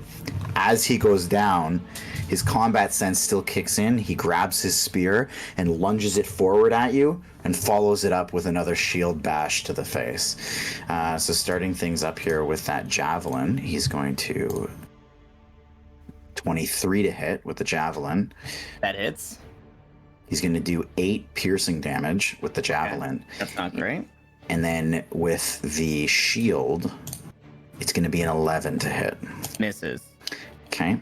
And he reroutes back this way, seeming like he wants to create space momentarily. Okay, Sandballet again just takes another step back slowly up to you. My Shield of Faith is gone now. I do not have the bonus because I failed the concentration check. Oh, wait. You need to keep concentrate. Oh, because I saved. Yeah. Yeah, you got concentration 10 minutes. Yeah. Yeah. Okay, so then a couple attacks come in. Bang, bang. I'm going like lunging forward with the Warhammer into his chest. Just gonna try and hit this fucking guy. For a 21 to hit. That hits. And once more, I will make this. I will spend my last first level spell slot to make this Divine Smite. Okay. I do not want to kill this guy. You want a non-lethal? I want a non-lethal. I want to incapacitate him. Okay. For a total of 19 damage. I will say 8 bludgeoning, 11 radiant. And just like a fucking shockwave through his chest, and like a light of, like a radiant light, kind of just like, almost like a radar ping, like pings across all of his body.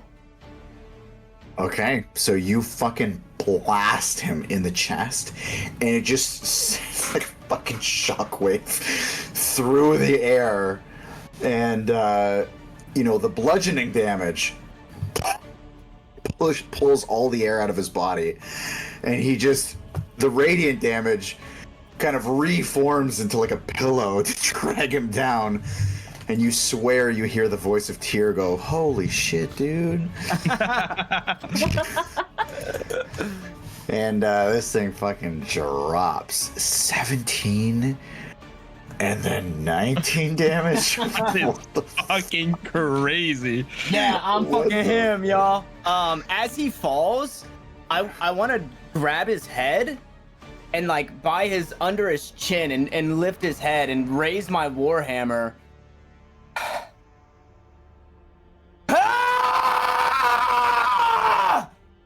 Wow, that was loud. And just fucking drop him. And then start fucking tying him up. So as you do that, Sandballet, like, hands up, just like, kind of stares on.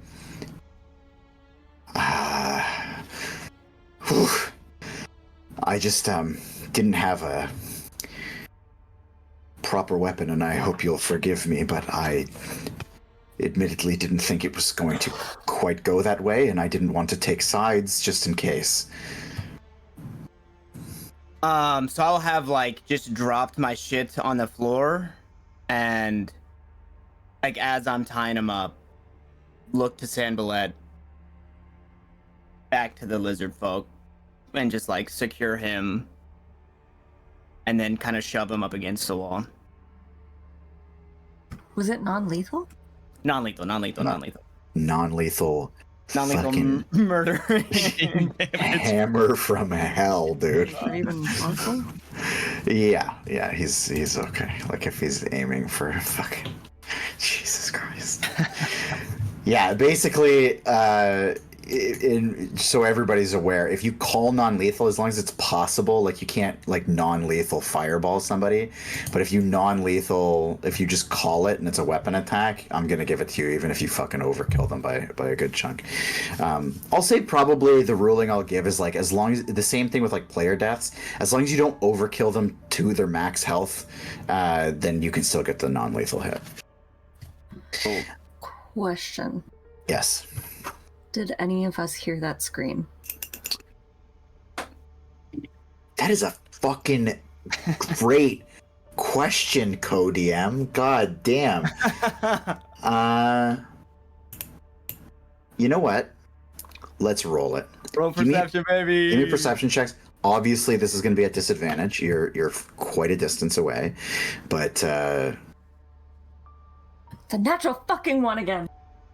Yeah, I'll take the nat 1, I guess. 2 nat ones.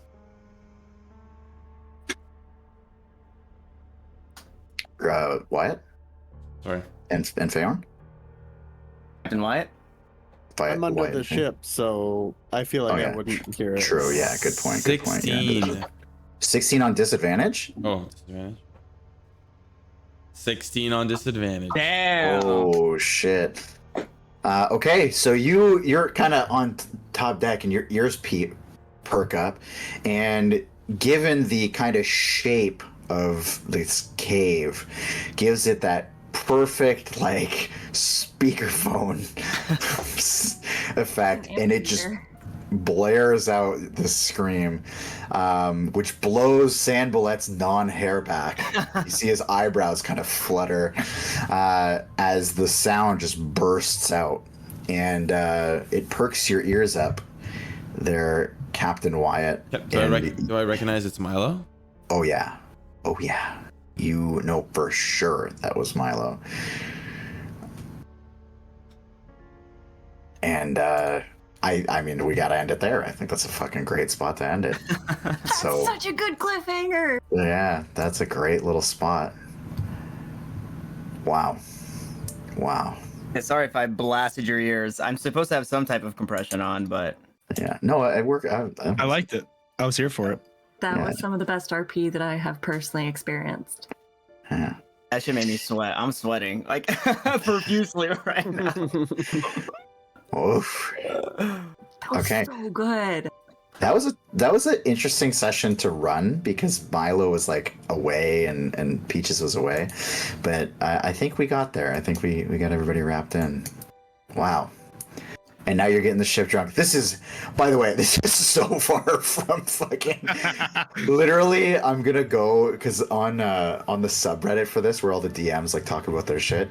So far, nobody has said that the players just like got the ship drunk, and I think you went about it in a pretty fair way. Like, you know what I mean? Like, you got your secret meeting, you failed the hold person, but you pulled off the fucking charm person. I think you guys earned it. Wasted a fucking potion of invisibility. Yeah. Throw that out the window. At least mine still worked. Yeah, that was dope. Oh man, we're in such a cool spot. That was sick. Very cool. Tanner, that was great. I hate that. I hate like I don't know. I just hate like No, that was. I'm like, fantastic. the whole time you guys are doing shit, I was just like, all right, Tanner, you got to get angry about something because your character's about to be real fucking angry. And now I'm like, just like still angry and I can't like shake it off. Ugh. I will say, like, I'm very tired. I was drifting a little bit. That pulled me right back in. Yeah. Oh, yeah. Well, we'll see what happens next week. Hold that anger for next We'll week. see what happens next week.